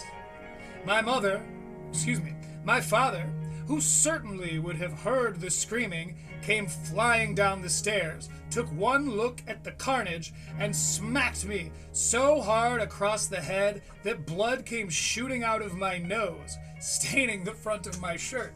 It's not funny. Shadow was bad, but walking through the front door to find a dusting of yellow, bloodied bird feathers scattered all over the floor was truly terrifying. For the first time in a long time, perhaps ever, my family was in a comfortable financial situation. As for me, I was growing to really love my work. Not only did it give me an excuse to get out of the house, an especially good thing now that I was back in the care of my mother, but I was suddenly working alongside actors I had grown up watching late into the night in the darkness of my mother's room. In quick succession, I was booked on 8 is Enough, Angie, and Alice. I had gone from crying myself to sleep at night to sitting in Mel's diner with Mel, Alice, and Flo. I adored Dick Van Patten and was mesmerized by Charo, better known to me at the time as Coochie Coochie Girl. I even got to play the son of the great comedy duo Stiller and Mira on an episode of The Love Boat. But with my father in and out of the house and my mother descending deeper into madness, there remained the issue of who would ferry me to and from set, who would act as my guardian during my 8 to 12 long-hour days. With increasing frequency, that responsibility fell to one of my grandparents. This also meant, mercifully, that I was still spending a lot of time at their house, even if I was technically no longer living there. This has been a reading of the autobiography by Corey Feldman. Choreography. It's a hilarious bit every time. Good God, Corey Feldman's childhood is a little tragic. Looking forward to when we get to the part where he starts a cult and makes his 4 wives call him Master, I think. I think it's actually Master. Watch the episode of Trading Spouses with Corey Feldman, and you'll see why I know this is going to be funny. Hopefully we'll get there soon, because that's fucking dark. I go, why? Because I don't want a 13-year-old son walking. Going back. In my eyes, this is important. Look into my eyes, okay? Fucking never, all right? And he was like, why? I go, why? Because I don't want a 13-year-old son walking around fucking, I don't want that. My friends will know I failed as a father, so no bongos for you. Well, the audience is loving that. Maybe that's like a reverse, you know, instead of that hypnotic rhythm and cadence, maybe you can do the mirrored version of that, where you just don't make jokes for a long time, and then when you make one, they're so desperate to laugh at something, they're like, oh, a 13-year-old with bongos? Why, I never. I don't understand why they're losing their minds over this, but they are, and, well, who am I to judge? It's unbelievable. The only kid that doesn't give me ulcers is my soon-to-be 3-year-old, my little Cody. 3-year-old, so what, you were 58? Rock on. So cute, I know. I can't take it. He's just like, I can't remember. I love my kids so much, all of them. But this one, I want to bite him with my back teeth. You know that, huh? 58, so 68, 78. Well, that kid's 20. He's going to be like 80 almost. Okay. I mean, right on. Like I said, rock and roll. I can't believe more parents don't accidentally eat their children, for real. Yeah, I was during the American Redact coverage of how the fighter and the kid is finally dead. The fighter and the kid has finally hit rock bottom. In this case, he's more right than usual, I suppose, but there was a clip where Brendan Schaub fucking nailed one out of the park. Because Brian is like, yeah, I don't know, with everything going on, and their producer was like, come on, Brian, you can't think like that. Like, this is all going to blow over. And I think this is just going to be, when we look back on it, this is all just going to be a rough phase. And Schaub goes, yeah, in 15 years when you're 76, this will all be long gone. So fucking funny. This becomes pretty common, but these comedians, they'll like start off a podcast where they're like friends. They're like comedy friends, where they like probably see each other out quite a bit, and then the idea gets thrown out that we should start a podcast. Yeah, we should. We'll call it like Bad Friends, and we can like kind of half argue the whole time. It'll be great. Bad Friends isn't a great example because I think they've always been as close as they are now, which is like professional friends. I think Bobby's a lot more honest about it than Santino tends to be. Santino's kind of trying to put out the facade of like, oh, Bobo, like, I'll do anything for you. Like, we're best friends, whereas Bobby doesn't call him to like go do stuff with him. Like, but it happened, I think, with like Bert and Tom, and it's kind of happening now with Brian and Brendan. Now I'm speaking way out of my depth here, but like, it seems to me like they just kind of resent and a little bit sort of hate each other, because when Brian is like sad about shit, Brendan is just making fun of him, which I think is really funny. Yeah, I don't watch it. I've only watched Redact's coverage of it, but that's because I'm an obsessive fan. So cute, and he's a little ginger. I know. It's weird to be a white guy. I have to raise up. Everyone's like, oh. So cute, and he's a little ginger. I know. It's weird to be a white guy. I have to raise a minority in my own home, right? Pretty funny. That's what's crazy. Gingers, if you're a guy, good luck getting laid, right? It's gonna be a hard life. Women, if you're a ginger, that's hot, but I don't think ginger dudes get laid in Scotland. Can't talk about hot. And that's Jail. Where they're from. You ever heard a Scottish woman say, I want a man who's tall, pale, and orange? When I saw you coming over that hill, Angus, for the first time, I thought you were a torch. I thought the sun was rising early.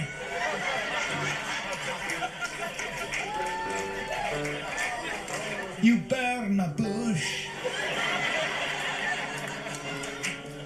Sit down. Said no Scottish woman ever. All of you, every one of you are prejudiced against gin. We need to look at the ink scale, see if we can hit him with anything there. That was bad. You burn my bush. You burn a bush. Again, I'm glad that we're going over this, because as I've said before, this special needs to be studied. This is... to go from that first act into whatever we are seeing now. Oh, Brian Callen, I swear to God, if you make American Read Act right in front of all of my friends, Comedy Mothership. Just watching a David Cam. Probably Riley for World is out there. Come on, man. Fuck. But I think I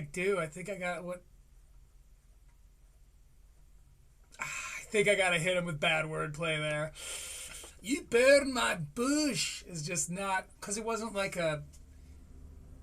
even a good pun, because we weren't talking about like Bible stuff anymore, which for this special is crazy.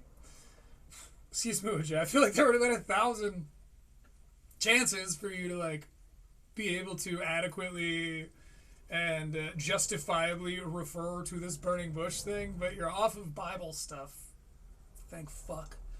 For now, and so this you burn my bush. Before we hit him with it, I'm gonna go back and listen to it one more time, just so I know, because this is another X2 minus, and he's fucking burying us here. Went over that hill, Angus, for the first time. I thought you were a torch. I thought you were a torch. Okay. I thought the sun was rising early. Okay. Are they applauding the Scottish accent? All right, that's fine. You burn a bush. The sun was rising. You burned my bush.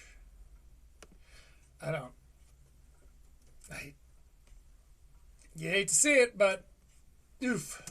Sit down. Said no Scottish woman ever. You know, one thing I will note though. This is kind of this whole comparison, who did it worst thing. I love that I'm backpedaling now. Shut up. This whole who did it worst thing doesn't really make that much sense. No, I'm kidding. But truly, I feel like Schaub, if he would have had an hour, would have continued to lose points. So there's sort of an asterisk there. We really are going to have to figure out how to do Burn the Boats. Now, if next week I show up and we do Burn the Boats, that means I've done a lot of running around to make it happen, okay? And it might be that behind me on one of these sides, there's a shitty TV with a big scratch in it, and I'm sitting here watching it going like, look at this! Look at this thing! You know, it could happen by next week. The problem being that Burn the Boats isn't on YouTube, and I hadn't really factored that in when I promised to do it. All these other specials I've done are YouTube specials. Netflix, what's the nicest way to say this, is a bunch of fucking assholes when it comes to copyright claims. In fact, there's like a 4-year-old special, Speshy Weshy, that Chris DiStefano did. He put it out on Netflix. Contract ran up on Netflix or whatever, so then he put it out on 800 Pound Gorilla Media, I think. And I was doing coverage of it, scripted coverage, but coverage of it. And it got claimed and restricted to the point where no one can see it. It's completely blocked. It's not just claimed where they want the revenue for it. They just blocked it so it couldn't be put out there, which sucks and is crazy. So Burn the Boats is gonna maybe be a tough one, but we will eventually try. Okay, that's all I can guarantee is that we will try. I need to do some more studying as far as the legalities of it all, because I don't want to get one of those pesky strikes. You only get 3-0 or whatever. Football rules. I'm going to have to look into, again, so if I have it by next week, that's crazy and I've done an insane thing for the show. And if not, then know that it's being worked on, because Burn the Boats is also an hour long, so I feel like it will probably take the worst score on the EEK scale. I didn't factor it in, but Gringo Poppy being a half an hour really truly is like, and maybe it's a factor, and maybe the solution to this problem is to just time, this way we can still rate half-hour specials, just times their score by 2, assuming like, hey, you did this bad in the first half, what could we possibly, how could we convince ourselves that it was going to get better? So we'll say for this exercise, maybe that's how we do it, because there's just more chances, especially with a zero-sum scale, the longer you go, the more chances you have to lose points. And if we're doing who did it worst, then chances are a big part of the score is, we're going to be racking up minuses the whole time.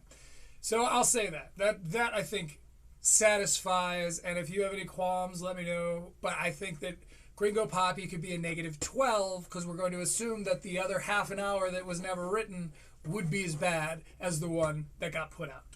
So even still, this is going to give Gringo Poppy a run for its money. All of you, every one of you are prejudiced against gingers. Every one of you. You don't even know it. If you walked into an orphanage and the first William Montgomery rules. Favorite Austin comedian. They held up as a ginger, every single one of you. Yeah, thank God it's Tuesday. That'd be an interesting conversation. Thank God it's Tuesday. Go follow them. Go subscribe to them. They're also a smaller YouTube channel that does like comedy commentary shit. Also pretty late to the game like myself, so we're kind of contemporaries at this point. Go tell them that Critical Leaks sent you. But thank God it's Tuesday to this thing where Grey Poupée, hilarious name, Grey Poupée was trying to explain to his other panelist, his other co-host or whatever they call themselves, why William Montgomery is so beloved, and they were going like set by set, and Grey Poupée was trying to show the interview portion afterwards. Grey Poupée was like, well, it's like part of it, but his co-host, I can't remember the dude's name, bald guy, I think, the co-host, if nothing else, he's like a taxi cab hat-wearing guy, Fitzsimmons-looking fella. Anyway, he's kind of a Greg Fitzsimmons type, but he's a comedian, a stand-up comedian, and he was trying to judge Williams' comedy based on the actual sets themselves. Grey Poupée was trying to provide more context using people love him, like the fans love him because of the interview and the characters that he brings to the interview. So Grey Poupée, hear this. Would you agree that William could be better served? I think there's more longevity to if he comes out and just tells kind of in character still, and just tells us like Kill Tony stories. And when he runs out of gas, he could be like, well, I think that and then he could go off of his jokes. He can go off of his little one-liners and stuff and throw a couple of those out there. And then he can kind of like train of thought jump back in, because these one-liners, they work great in 1-minute sections. But I feel like for him, the way that he could tap into that we love him because of the interviews energy is if he started bringing that sort of vibe onto stage with him. He could fill an hour a lot better if he starts off telling us stories kind of casually, because William just is funny as a character. You look at him, he's built for comedy. You hear the way that he talks, the way that he kind of sees the world, things that he actually does. Tony knows that, and that's why the interviews are so funny when we're listening to William talk about rowing a million miles or whatever. That's, you know, that's fun because William himself is comedy. His jokes, I enjoy one-liners, but his jokes are very dry and sometimes entirely irreverent. And because they're in a one-liner structure, it's hard to string a whole hour together. So, Poupée, if you're hearing this, wouldn't you agree that it could be fun for William to tap into that energy of the interview in his actual act? Because he's getting a lot of backlash right now. And I hate to see it because I have watched William's journey from being the alcoholic, coke-addicted person that his character was born into as, whatever.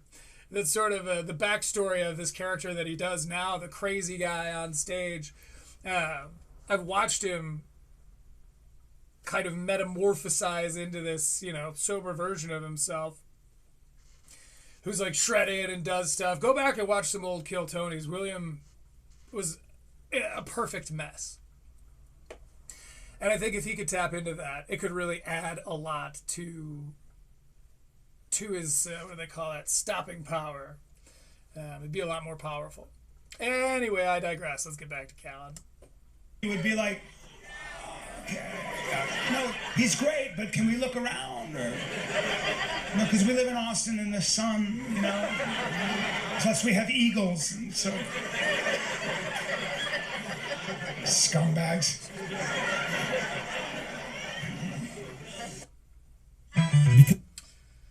I don't know what he's talking about. We're gonna go back. Boop, boop, boop. Can we look around? Or, no, because we live in Austin in the sun, you know. Plus we have eagles, and so I don't know what he's talking about. everyone, you don't even know. If you walked into an orphanage and the first baby they held up was a ginger, every single one of you would be like, no, he's great, but can we look around? Or, fine, but like you can't really, like, isn't that a little out of date? Wouldn't you say that like ginger jokes, like that was South Park, and like South Park did the whole gingers have no souls thing, and then like this would be funny if, like when South Park did it, no one had ever really talked about that. You know, if this was like a new stereotype or a new prejudice that he had just invented. But we've all heard all of the ginger jokes, haven't we? Aren't we all very familiar with the like, you would never adopt a ginger child? And why would you? Okay, I guess. Wasn't that all like a joke? Like, were we all making those jokes because of South Park? We didn't really like, if you have an actual problem with gingers, I guess fine, put it in your act, but like, I don't know. It just feels quite passe. Or, as they say in comedy, a little bit hackneyed. no, because we live in Austin in the sun, you know. Plus we have eagles, and so scumbags. Yeah, but it's scary having children too, you know, because my kids are caught up in that social media shit. My two oldest kids, I bought them that iPhone, ain't seen them since. Right? And let me tell you the other problem with social media, man. It'll help you purify your echo chamber. Your algorithm will lie to you. Your algorithm will just keep giving you things that you already agree with. So you'll go from thinking you have all the answers to knowing you have all the answers. Yeah, that's good for society, huh? Just silo off and just surround yourself with only people that agree with you. Okay. You know, I see it in my own house. My son got... Okay, yeah. Again, little passe here. He's not making any, like... I agree, right? We should all probably agree. Discourse is important, and I had that conversation literally yesterday. But as far as, like, groundbreaking new points being made, I feel like comedians had it a lot easier before the internet for a lot of reasons, but one of the big ones being the spread of information was far slower. So by the time their special got onto HBO or Comedy Central or whatever, the things that were relevant and topical when they wrote and performed that special are still, they're still in the meta, you know, we're still talking about it. It's still like, again, back in the day, like Bill Clinton got a blowjob jokes were good for like 10 years. The turnover now, as I've said before, is just so high that by the time we see a special, or moreover, wait 6 months and then do a long, in-depth review on each line, it's like, oh my God, was he talking about this 6 months ago? It feels, things that are hack feel exponentially more hackneyed because, I mean, it's just the tempo. We doubled the tempo. We went from 60 to 120, baby, and we're just trying to stay alive. It's pretty niche. I'm going down here and reading the comments a little bit because they were funny last week, so we'll go over a few because we do have the time. Said, when is the Elephant Graveyard review dropping? Elephant Graveyard was given the title of King by Red Bar. He's the king of this. That's wow. Just wow. Gonna watch Gringo Poppy just to cheer myself up after this. You get a thumbs up. You get a thumbs up. When I want people to leave my house, I put this on. Good God, these are brutal. Being friends with Rogan is the new DEI. The only positive thing I can say about this is that he left the comments on. I think Joe Rogan's ego became a separate person who also sucks at comedy. The closer almost fully shattered the... That closer. Oh, I see. I see. It's the simulacrum. It's that Elephant Graveyard joke. Only got 76 likes or something. It's like he recorded this in 2018 and blew the dust off it like, all right, time to upload this crock of shit. Fine.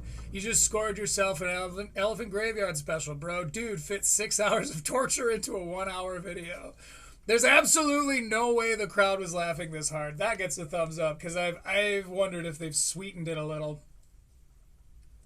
The only video on YouTube where I've been happy to be interrupted by adverts. Okay. That one's kind of funny. Someone else nailed it harder last week. Same kind of point. I'm 4 years into comedy, and I can't believe I never tried doing a set without punchlines. Genius reinvention of the craft. I've never not laughed so hard when they said comedy assassins. I guess we treated Brendan Schaub too harshly. All right, this will be the last one. 805 likes. It says, I was on edge the entire time waiting for Brendan to interrupt Brian's set. Oh, that's like a Fighter and the Kid joke. Okay. All right, well, Marin may be a bitter prick, but it may be a bitter prick at times, but damn, he was spot on. Pretty brutal comment section. My daughter got caught in an algorithm. Thanks, TikTok. You worry about school? Compete with TikTok. Okay, so he's back on phones. Now, this is actually important for the greater piece. People that agree with you. Okay, you know, I see it in my own house. My daughter got caught in an algorithm. Thanks, TikTok. You worry about school?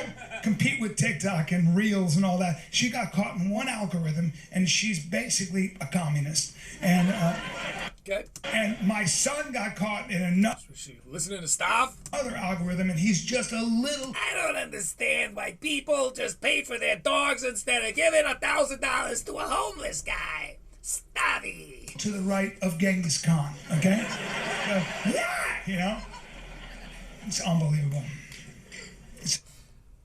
When I first moved to my new place, a couple of neighbors came up to introduce themselves, and one of the neighbors had a friend with him, and he really looked a lot like Stavros Halkias, and I wanted to be like, did you know you look like Stavros Halkias? But I thought he might kill himself. It's unbelievable. And it's funny how the world changes and you're the last to know about it. That's the other thing about being older, man. Is like you realize you're a little calcified, not just physically, but also culturally. Like I walked into a coffee shop right here in Austin, right here, and behind the counter was a young person making espressos, and it looked like it was a man. I mean, I don't know how he identifies. But he had a beard, a pronounced beard, and he was also wearing a lovely summer dress, lovely. But it had straps, a floral pattern. It stopped above the knee, and he was wearing cork wedges. He was wearing the clothes of a woman. Bill Maher thinks that should be illegal. He was standing on 5. They're buying her boys' clothes, Bill. Boys' clothes! 5 inches of cork, which is, to me... That whole thing was so overblown. Because I saw a bunch of people, like, and this crossed over from, like, nerd-rotic. Someday we'll bring Nerdrotic on the show. You'll get to meet him. Jesus Christ. You want to talk about aggro at, one of the people who makes arguments against, like, recasting traditionally white characters with black actors. There are a lot of people who raise some interesting points about that, where it's like, okay, but it's not faithful to the source material, and anytime you stray away from being faithful to the source material, you kind of open up a door wherein can be a lot of problems. And they have a lot more narrative concerns and integrity of the story-based concerns, and they get written off as racist.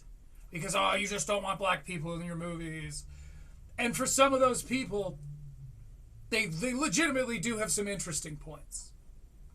But then there are the nerdrotics of the world who make everyone fucking look like racist pricks. I don't know if it was prison where you learned to be such a, like, please, I got the fatigue. Oh, the fatigue is real with this one. These adult pretenders are giving me fatigue. It's nerdrotic is why the left thinks that all those movie critics like Mahler and Little Platoon, why the left thinks that those guys are racist. It's like, the points I've heard them make are not, it's a white guy. They're not fatigue based. Anyway, Nerdrotic did some coverage of this Bill Maher and David Cross thing. And I just started seeing the titles of the video pop up. Woke actor gets destroyed by Bill Maher. Bill Maher makes an ass out of himself as David Cross puts him in his place. And I'm like, fuck it. I don't want to hear any coverage. I want to catch this whole thing raw. Because then I can maybe throw my hat into the commentary ring. This is a comedy thing going on, right? So I watched the whole thing, and I'm like, oh, here it comes. Oh, no, that was just friendly discourse. They just disagreed politely. Okay. Oh, shit, fuck, no, they're still being respectful. The whole video was just them having a polite disagreement. And neither of them, had particularly extreme takes on either thing. It was a waste of an hour where they literally were like, I respect you so much, I respect you too. That's how it should go down, but it's just funny how overblown, as I said, that it became, where everyone was like, this is a huge controversy. This woke guy and this fucking blah, blah, blah. It was just a conversation between two centrists who lightly disagreed. To have no traction under your feet is irresponsible. You know what I mean? Go back. 5 inches of cork, which is, to me, to have no traction under your feet is irresponsible. You know what I mean? What if I come at you? What the fuck? Anyway, and I'm not here to make fun of anybody for wearing a dress and a beard. I don't like that. I'm not that kind of comic. I don't make fun of people. I never made fun of gay people, even in the 90s when it was fashionable. So that's not, I'm not here to do that. But I will say that just aesthetically, a summer dress, to go from that to a beard. So there's probably a reason that look hasn't caught on historically. Okay. Right, because it's just so abrupt on the eye. For me, just to go from a dress, it's like going from a sensual massage to a flying headlock, visually. Okay. And so I thought that I had all these thoughts. Do you guys remember in the first act where it was so polished?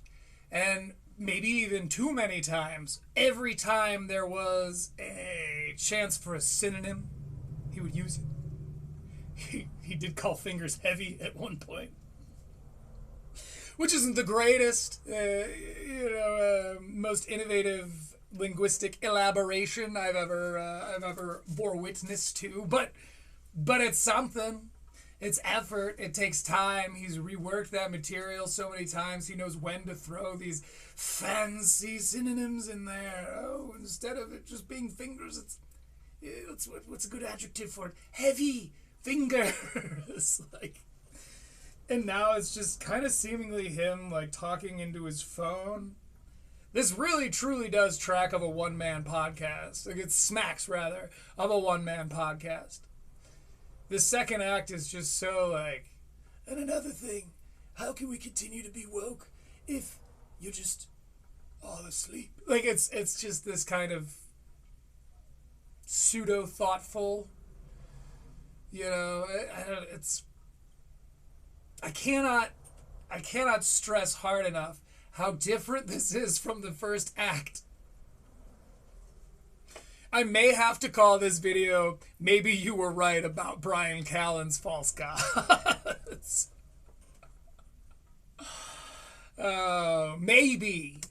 I had all these, and then I had my old guy thoughts. I couldn't believe it. It looked like chaos to me. It looked scary. It triggered me. It did. I was like, this is cats and dogs living together. You can't just decide you're going to wear a dress. What the fuck, It's like, how are we going to compete with China, Like, I went through these stupid thoughts. I was like, we got to bring back the draft maybe now, And that was all fear, and I just couldn't get it. And it's like, it's the new hippie, the new punk rock. Maybe also just being older and seeing all these young kids. What you know about punk rock?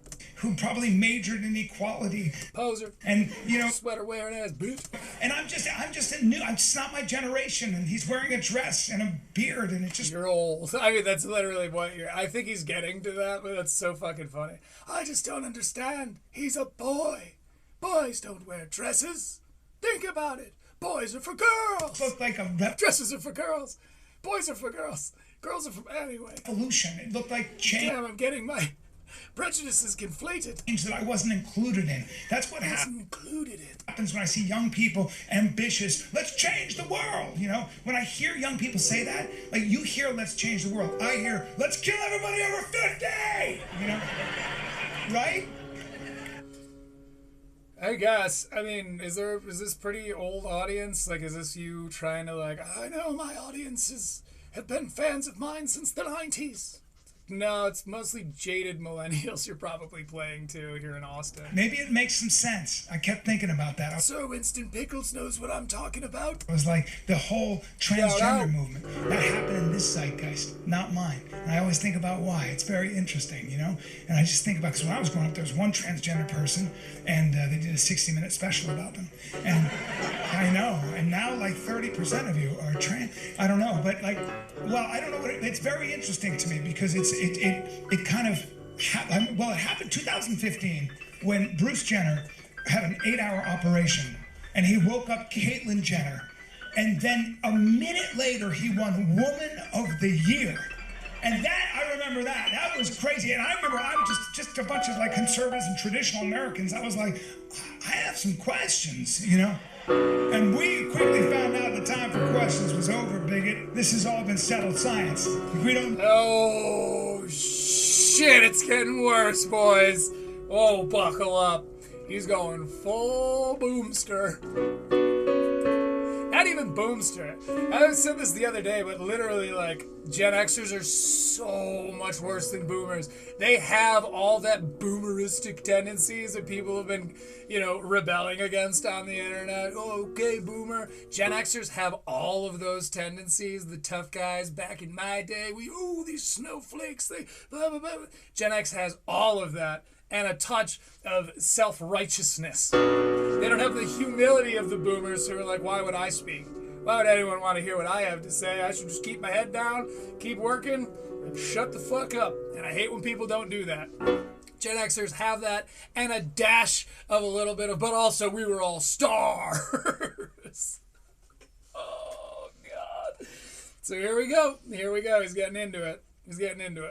traditional Americans. I was like, traditional Americans, yeah. I wonder what that traditional American looks like in Brian's mind's eye. I have some questions. Probably a lot like Brian. Remember, I was just traditional. So are these sexual allegations pretty tradish, Bri?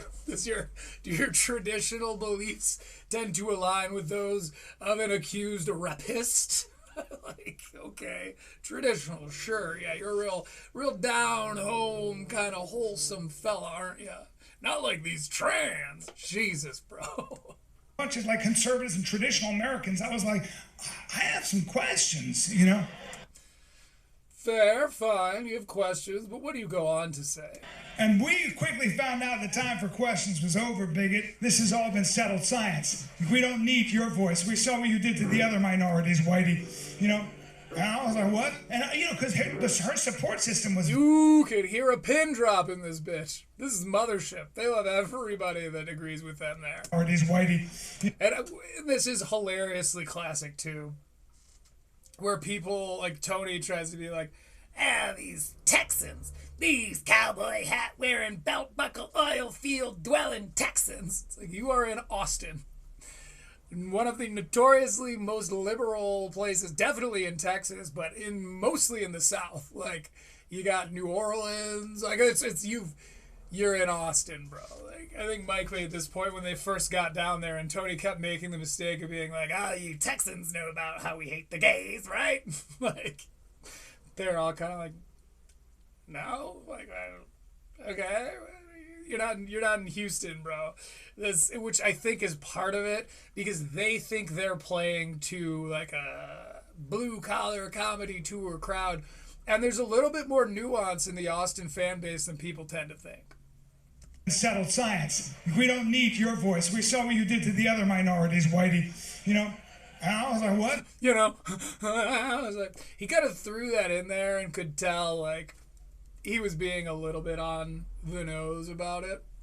It is really funny that I was making the joke, like, I wonder what he pictures when he pictures a traditional American. It probably looks a lot like Brian. And then he just gloms it all into Whitey. It's like, oh. White people who are against the trans, or it's because you were white and you didn't like that you got backlash for the points that you were making. A huge part of this is dudes just getting their feelings hurt because they didn't get argued with the way that they were planning to. Well, when I was going to get argued with, I thought that you were going to hear what I was saying and go, you're right, I want to be a traditional American. Let me cut my hair and undye my booty hole. Like, I don't... You just didn't like that they were like, fuck you, you old piece of shit. And you're like, no, I'm still hip. We quickly found out the time for questions was over, bigot. This has all been settled science. Someone called me a bigot and I had to write it in my journal. You're not a bigot. I am a free speech warrior. I don't need your voice. We saw what you did to the other minorities, Whitey. You know? No, which is why no one's laughing.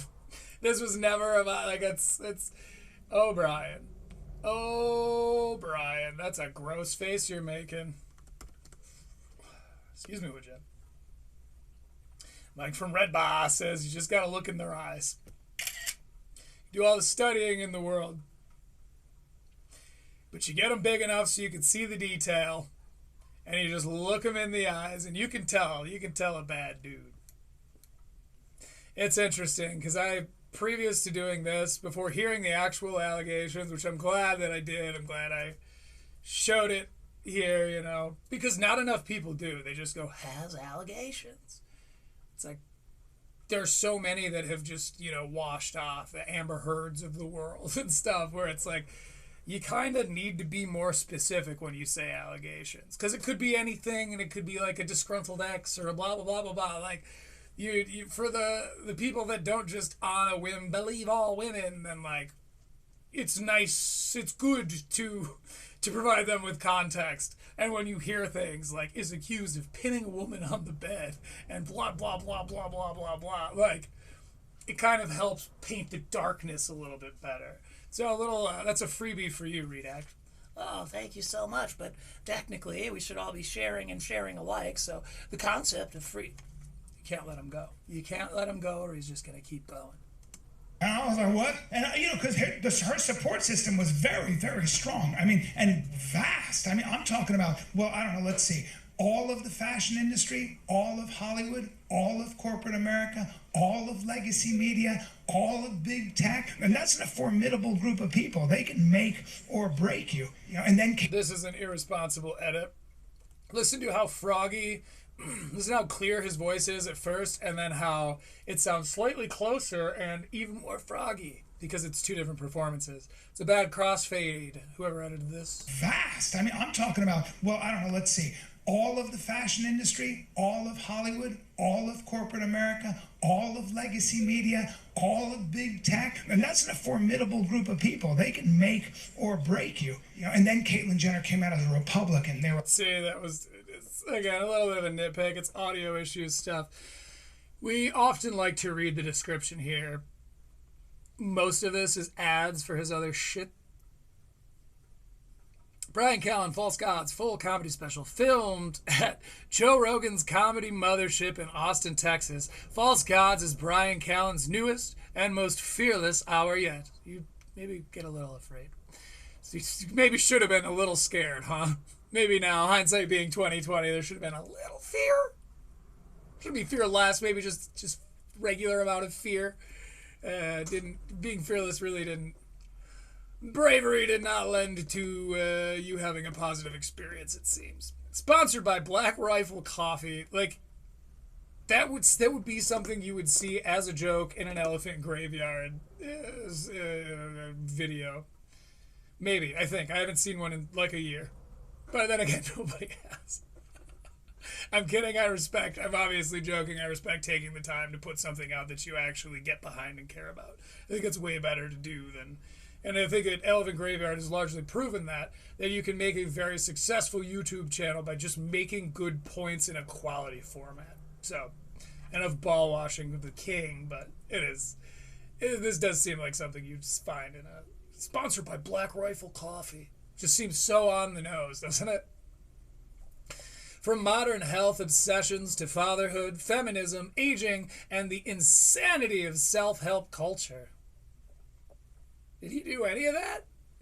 Feminism he lightly mentioned when he was like, it's expensive to send your daughters to college. Aging is just kind of the overall theme. I'm just sitting here playing with the dog's tongue.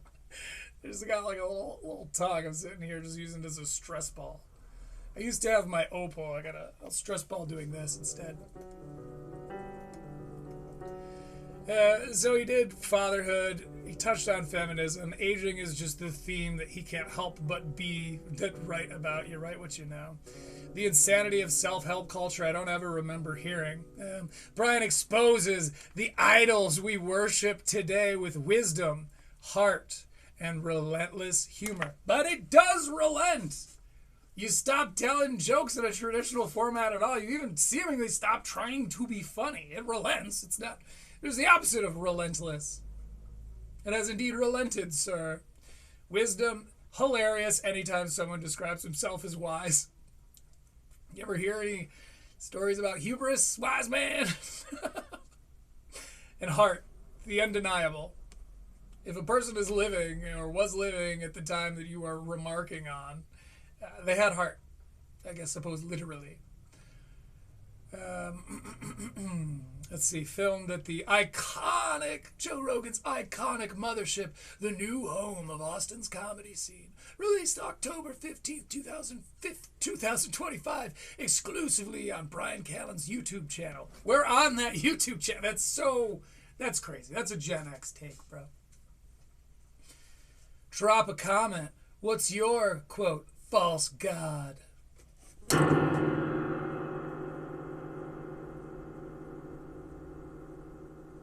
I love when a guy makes me wrong in a good way. I like when I come into a Matt McCusker video being like, McCusker coin was crazy, and then I watch his comedy and I'm like, McCusker is fucking funny. He's a fantastic stand-up comedian.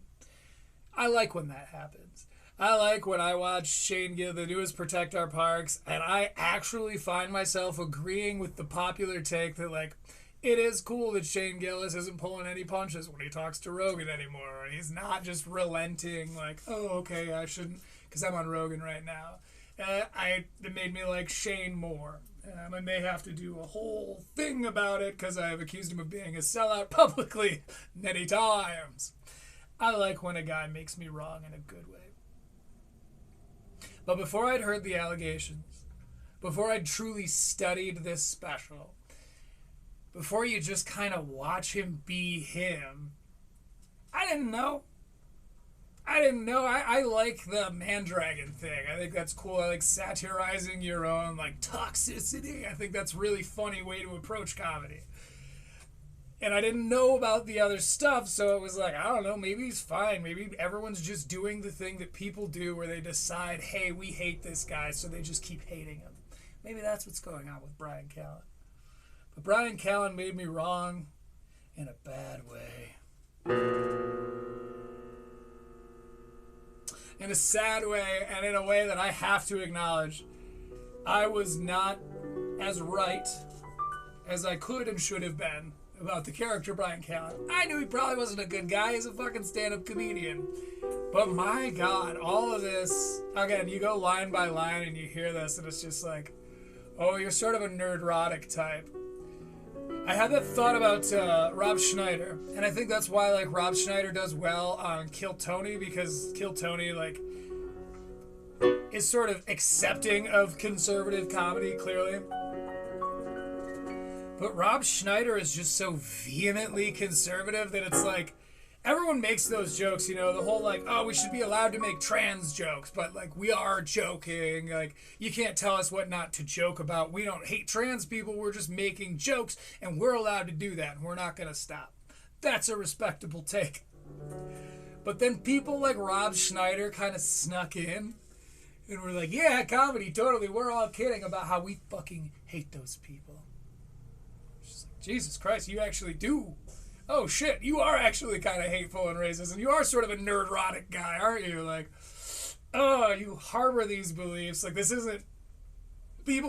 why people aren't giving the other people benefit of the doubt, because there are the people like Callen who are like, kind of hid behind, we're kidding, we're comedians, we should be able to say what we want, which is true, and they hid behind that truth to be like, ha, I'm kidding, I think it's weird when dudes wear dresses. It's like, oh, okay, so, like, everything that they were accusing you of being, that you were like, no, it's free speech, you can't take away our free speech, we're joking, and you should be able to joke about this. But also, I mean what I'm saying, and do hate these people. We're like, fuck that guy. Again, it's way more Rob Schneider than Brian Callen, but in either case, it's just like, this is why people don't invite you to do stuff, because a lot of them are kidding, and you're going, yeah, totally, I'm kidding too. Make or break you, you know. And then Caitlyn Jenner came out as a Republican. They were like, "Fuck that guy." Because honestly, I get the exact same feeling from like a staunch leftist, a staunch rightist who does the same thing to me. Where I'm just like, okay, fine. I guess I have to fucking walk on weird eggshells around you. Like, you're gonna be weird. This is a part of your identity, and now you're gonna. Okay, I guess this will just. Yeah, things are weird. Times are crazy. I have both of those types of people in my life. And, you know, some of them I love, some of them I like, some of them I tolerate. But, like, I get the exact same feeling where I'm like, oh, I shouldn't bring this up. Or, oh, I can't talk about this. Or they're going to lose their shit. Because, again, this is, like, who they have made themselves out to be now. Which is, in my opinion, always crazy, but seemingly objectively and factually is off-putting to people. We don't want to hear a comedian make either point. I don't like hearing you talk like this, just like I don't like hearing Stavi talk about communism. Like, I just, none of this, like, you're all annoying.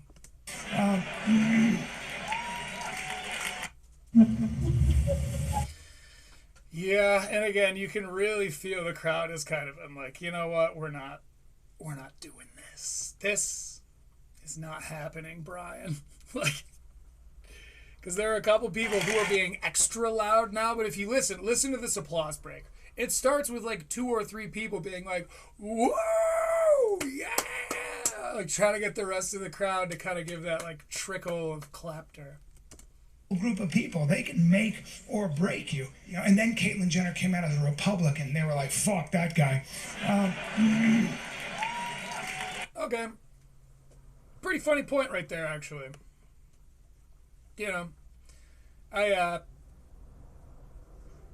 My expectations are subverted. Because I was not expecting him to. He's getting a point for that. Because I was expecting him to kind of continue on the traditional conservative talking points. But that whole, like, then Caitlyn Jenner came out as a Republican, and they were like, fuck that guy. It's clever.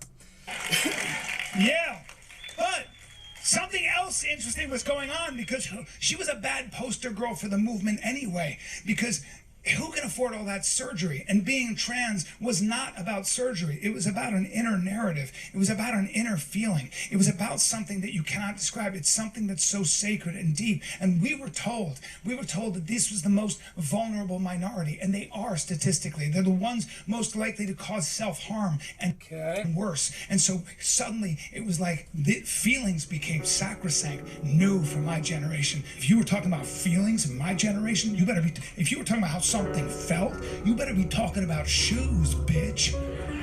But this was different. Okay. Yeah, his generation is Gen Xers, by the way.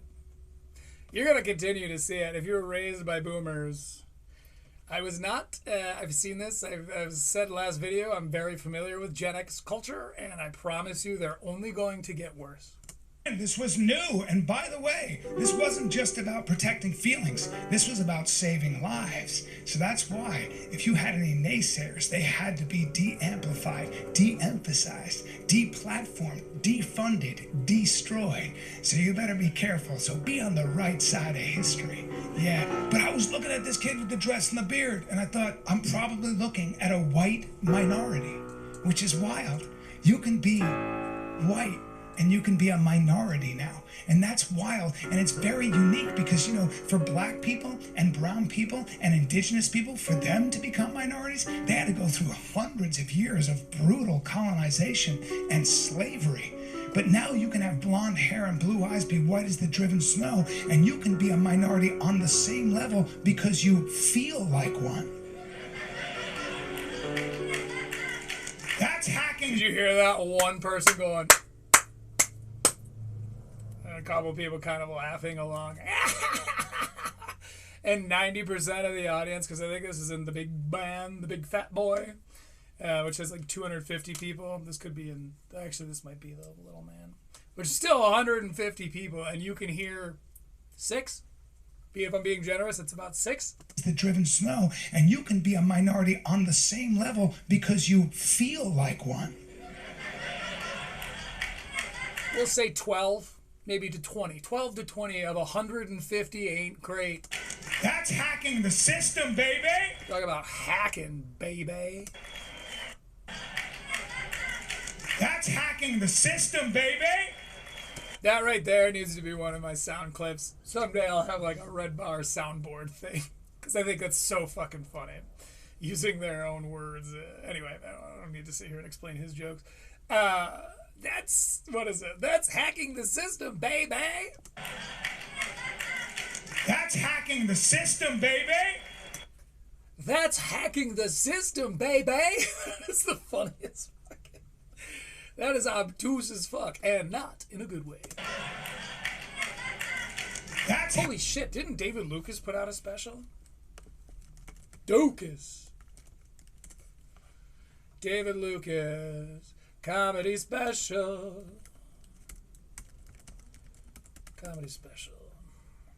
Uncancelable. Filmed at the Little Boy. Where can I watch this? Apple TV.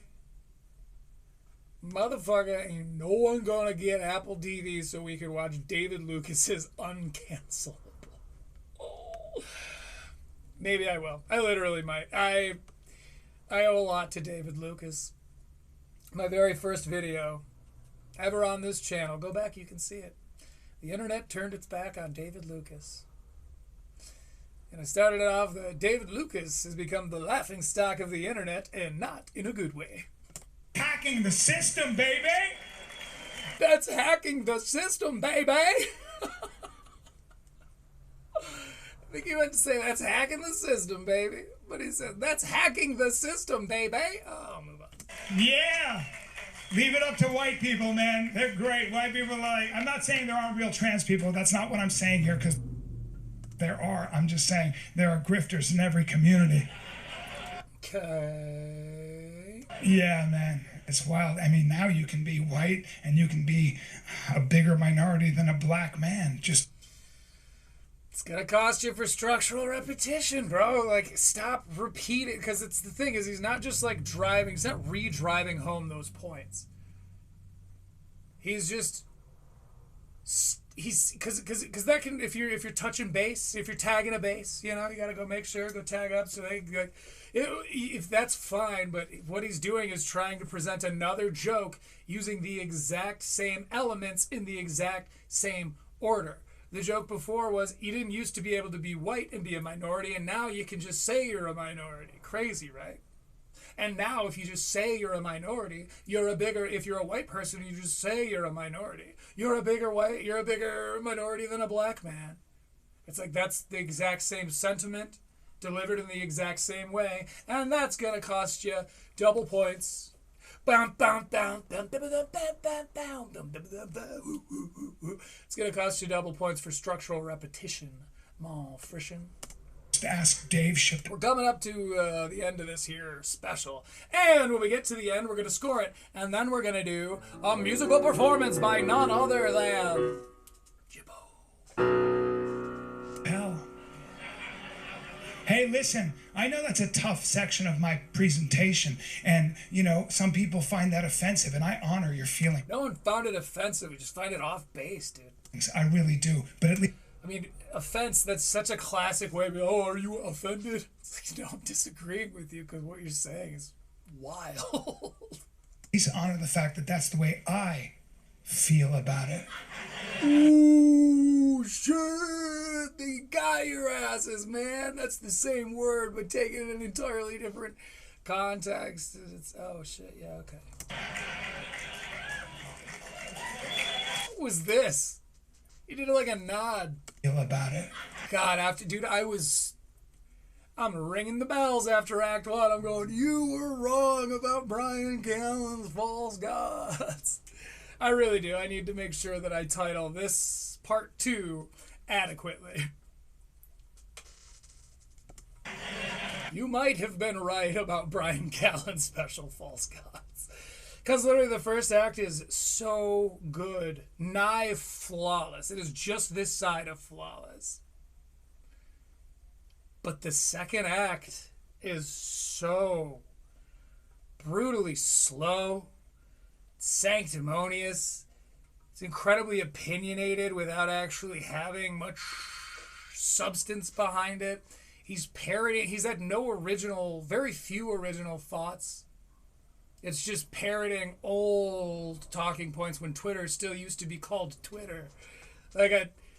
It's crazy that he did this second act so poorly that I have to rate the first act alongside it. That's honestly I'm blown away. By the time I got to here and now, all this journey we've taken to get to this point, we're about 6 minutes from the end of the actual special, and I'm like, no, I hate him too, guys.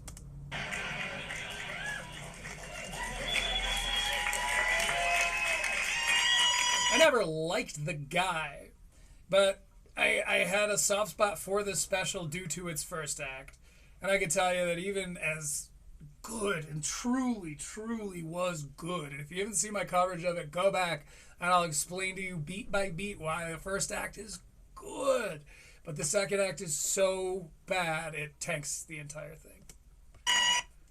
Something. I literally didn't know it was possible to be this inconsistent.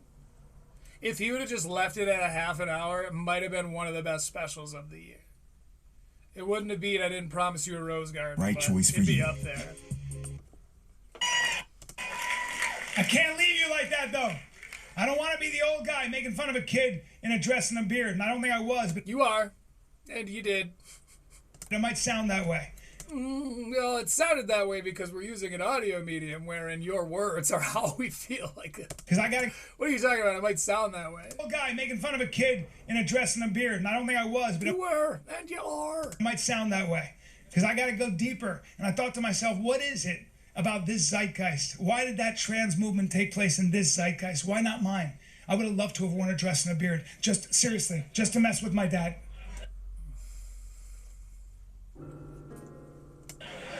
When my dad was a Marine, to walk up to my dad in a dress and a beard just to watch his head explode, just to be like, Dad, guess You were a theater kid. Like, what are you talking about? Like, okay. guess what? I'm not your son. I'm not your daughter. I'm neither or both.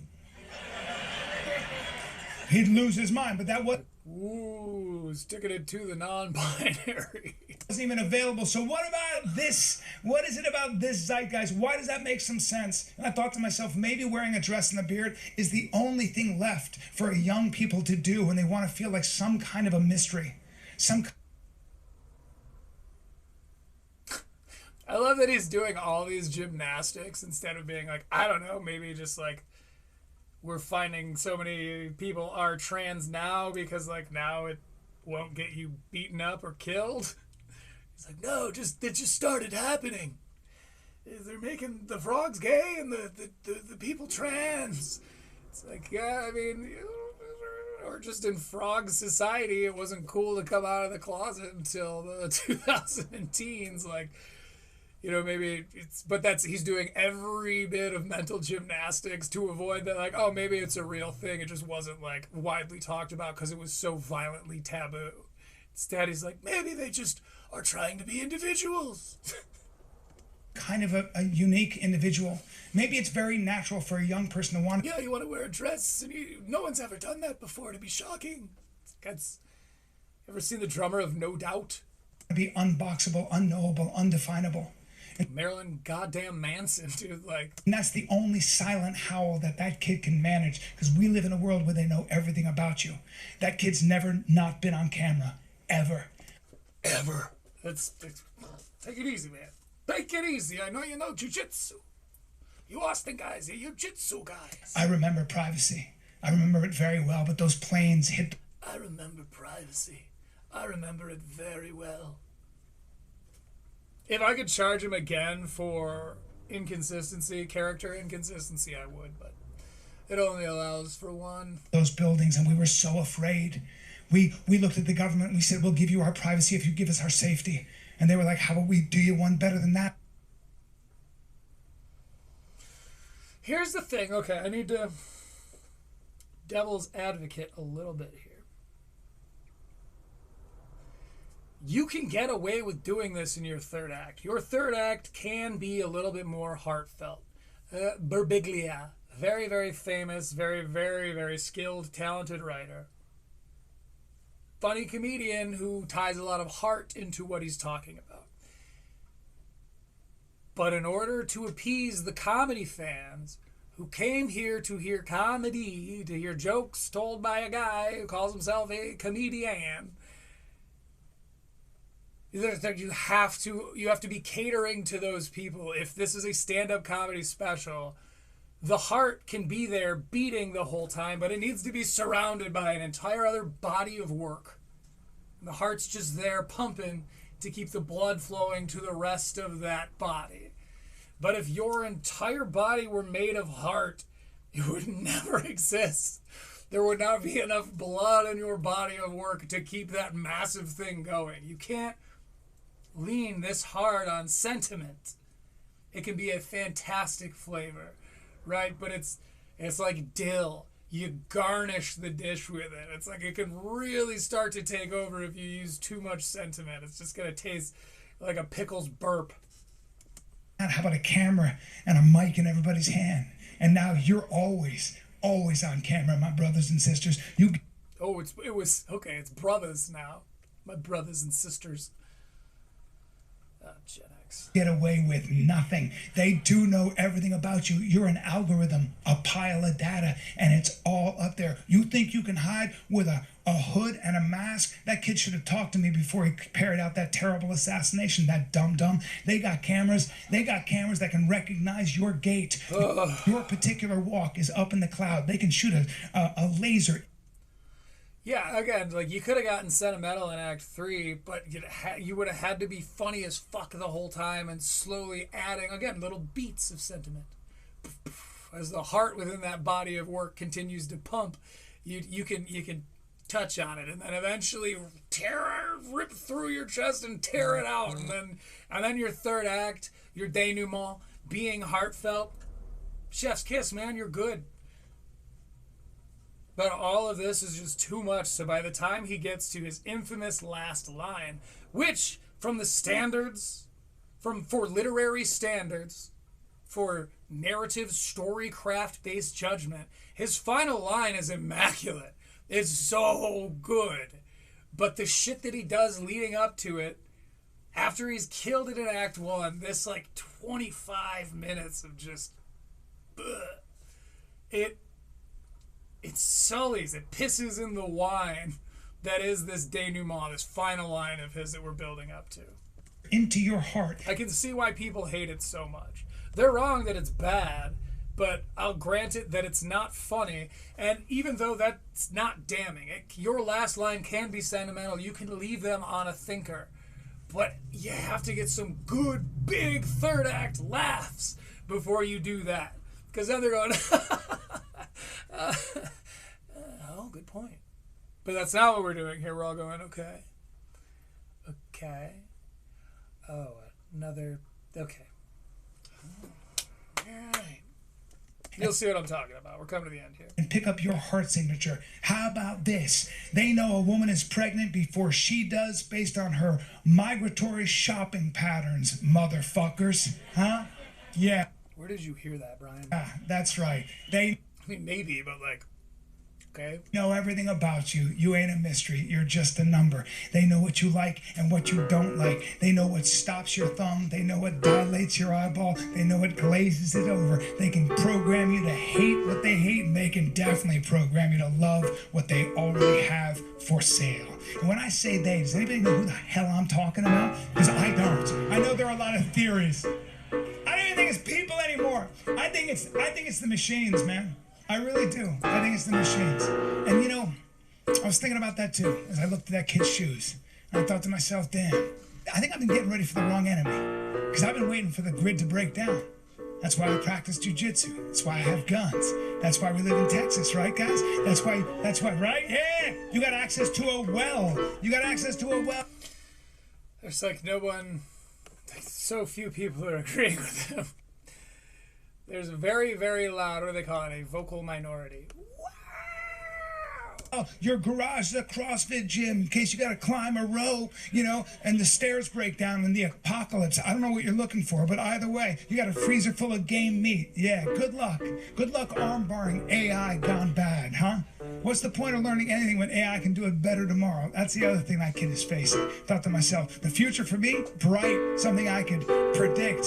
For that kid, it feels like an impending tsunami. It doesn't feel cozy. Blockchain. Autonomous robots. I can't wait, you know? Now, I thought about that too. The grid's not going to break down, but the machines aren't going to kill us. They don't have to. Why would you kill your own slaves? Yeah, man. Oh, God, dude. This is so fucking bad. Okay, I should get that out. You think the iPhone 16 is addictive? Wait till AI 1000 gets here. Damn. And I thought about that too as I looked around that coffee shop and I saw... Wait, do I think what's addictive? Yeah, man. You think the iPhone 16 is addictive? No.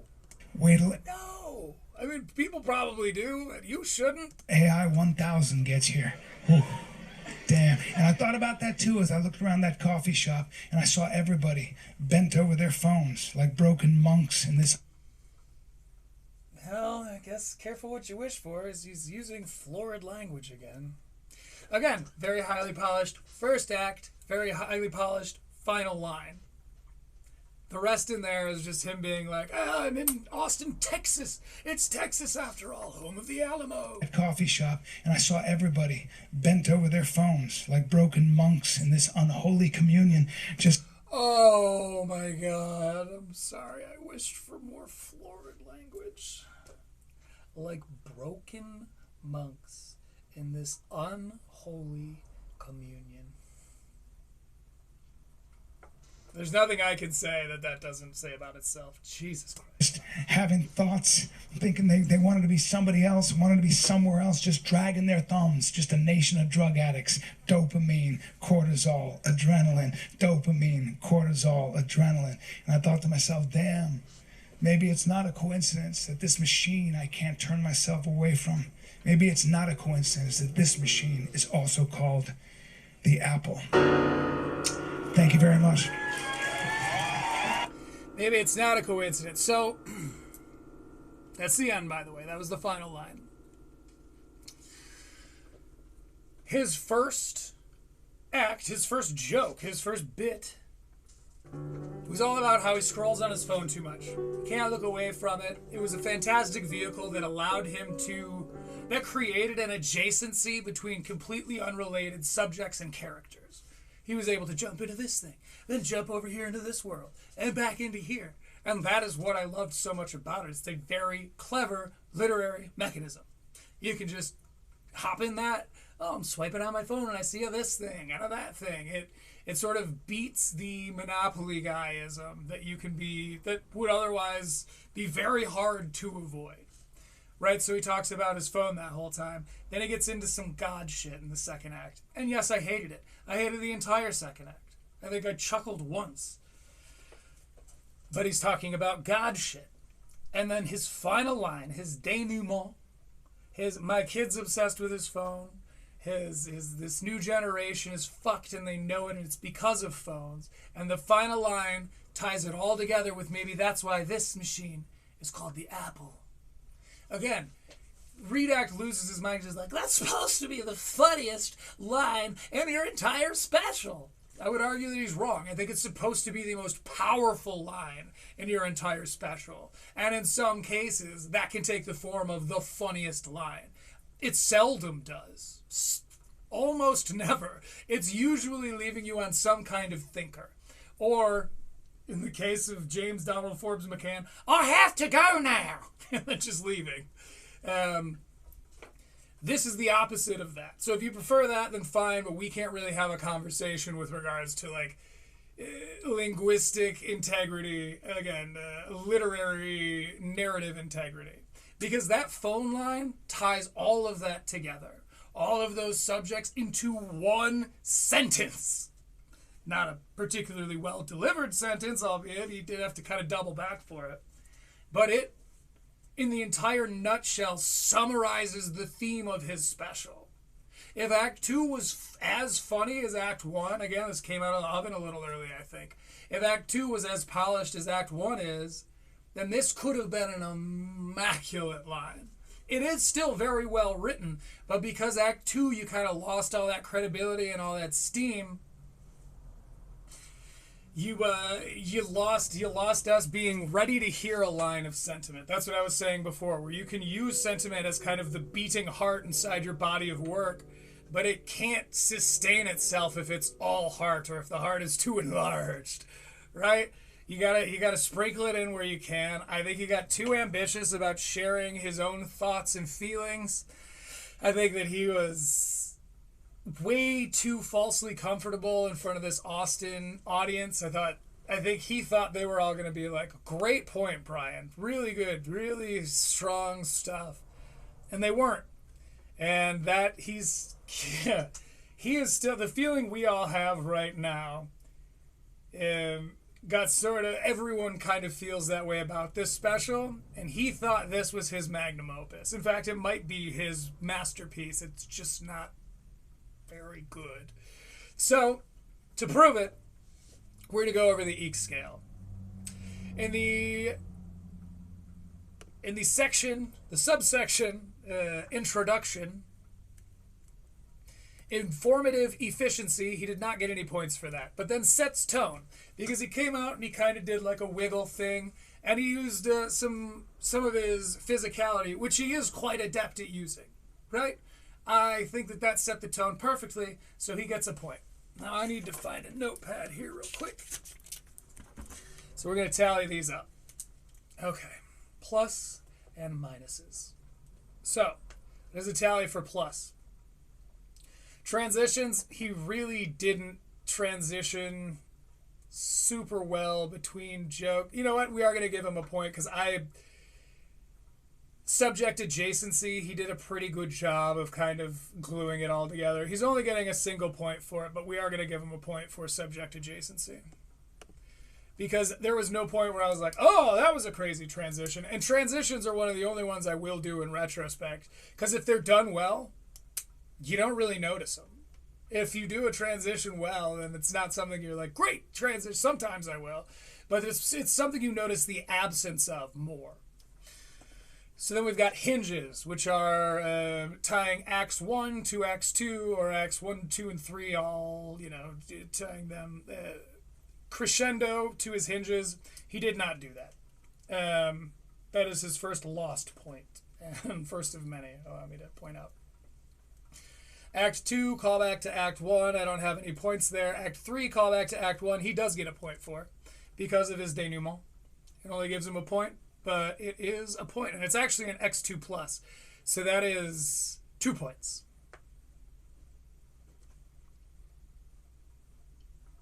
His Act 3, callback to Act 2. I suppose with the denouement, he did. That's really realistically what that is. And again, that is an X2 plus because I think they're so important for gluing your whole thing together. Ad breaks, he gained 2 points because what he was doing was timing them out. He'd wait till his joke was over, then he'd place an ad. He'd wait till his joke was over, then he'd place an ad. Then he started fucking this up. And he kind of started just throwing them in wherever. I think it's probably because it's not a clear structure to any of those jokes in the second act, which he didn't really realize. It was a symptom of a huge problem. But ad breaks, this is an X2 minus. So he gained 2 points, and then he lost 2 points. So that's a wash. We're just not going to include it at all. Stage presence, character consistency. He lost 2 points for doing it, for not doing it. His character was completely different in Act 1 than it was in Act 2. So that's 2 points against him. This is where it's going to start to get gnarly. Callbacks. He did callbacks very, very well. We're going to go ahead and give him, he gained 2 points for that. Cool. Delivery. He gained 2 points for delivery, but then lost 3 points. So we're going to go ahead and just chalk that up to a single point against him. Plus 2, minus 3, negative 1. Just double checking my math. Monopoly guy. He zeroed out. Oh, wait, no, he didn't. Sorry. This is a negative 1. Because he gained, because of his fantastic vehicle I was referring to earlier in his first bit, the whole using his phone to create this subject adjacency, he did so fucking good on. He did so well on. And so he gained a point for that. However, later, he gained a demerit for his Monopoly guy and his son, because he talked a little too much about how ridiculous this kid is, and it strained my credulity. So unfortunately, Monopoly guy is an X2 minus. That means he loses a point. Don't worry, we will be doing a full summary. You'll hear the score, but we're building tension.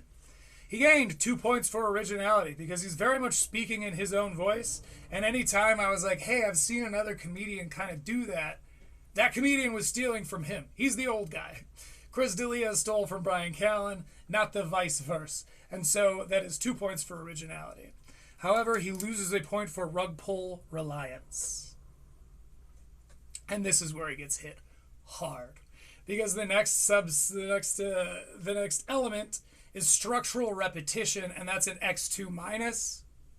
And he repeated the same structure. He repeated the joke structure 3 different times. And you could go back over my coverage. I was very distinct on when those happened.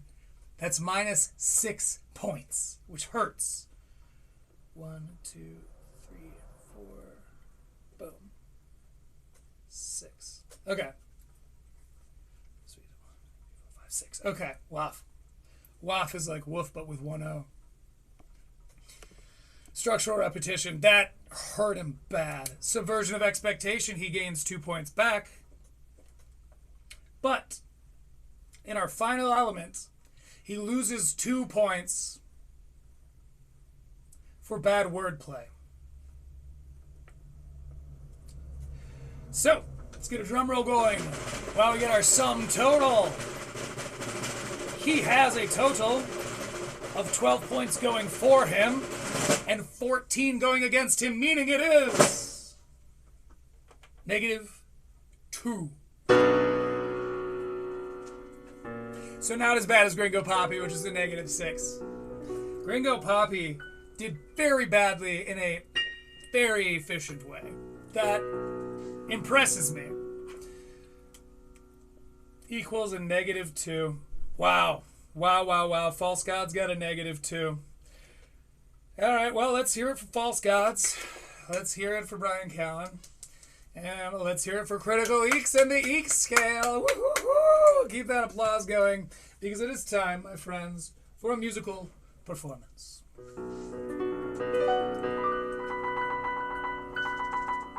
This is a song called The Rains.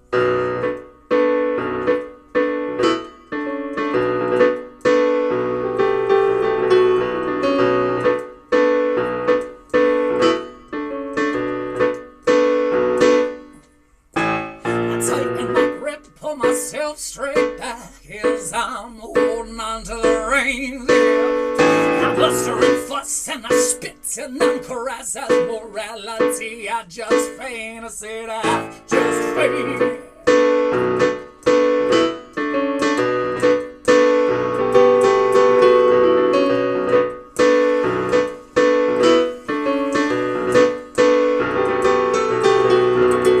And the scientist asked me how the last youthfuls ask me why I said that I ain't got no answer. I swear to eco I try, and I swear I try. And I can admit that I'm sick, though my ego prevails. And what's worse is I'm articulate and can cover my trail. I said anxiety be not me, no shall longer the pain, no shall longer that pain. I still rise up to whom I must be, white knuckles to the rails, oh, to the rails.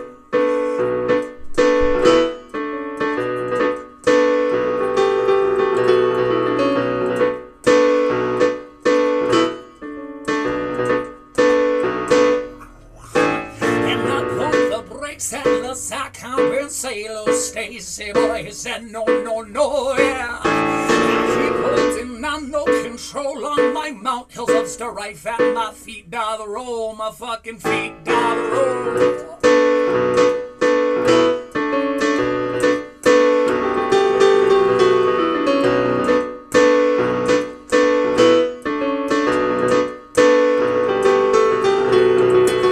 And the scientist asked how, the last youthfuls asking me why. I said I ain't got no answer. I swear to eco I try, and I swear I try.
Thank you very much for hanging out for Critical Leaks.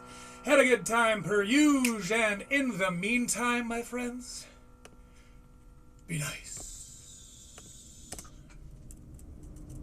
Wait for it. Be nice. Different music. All right, cool. Woo, we did it. We got through False Gods, and we did it together. Take it easy.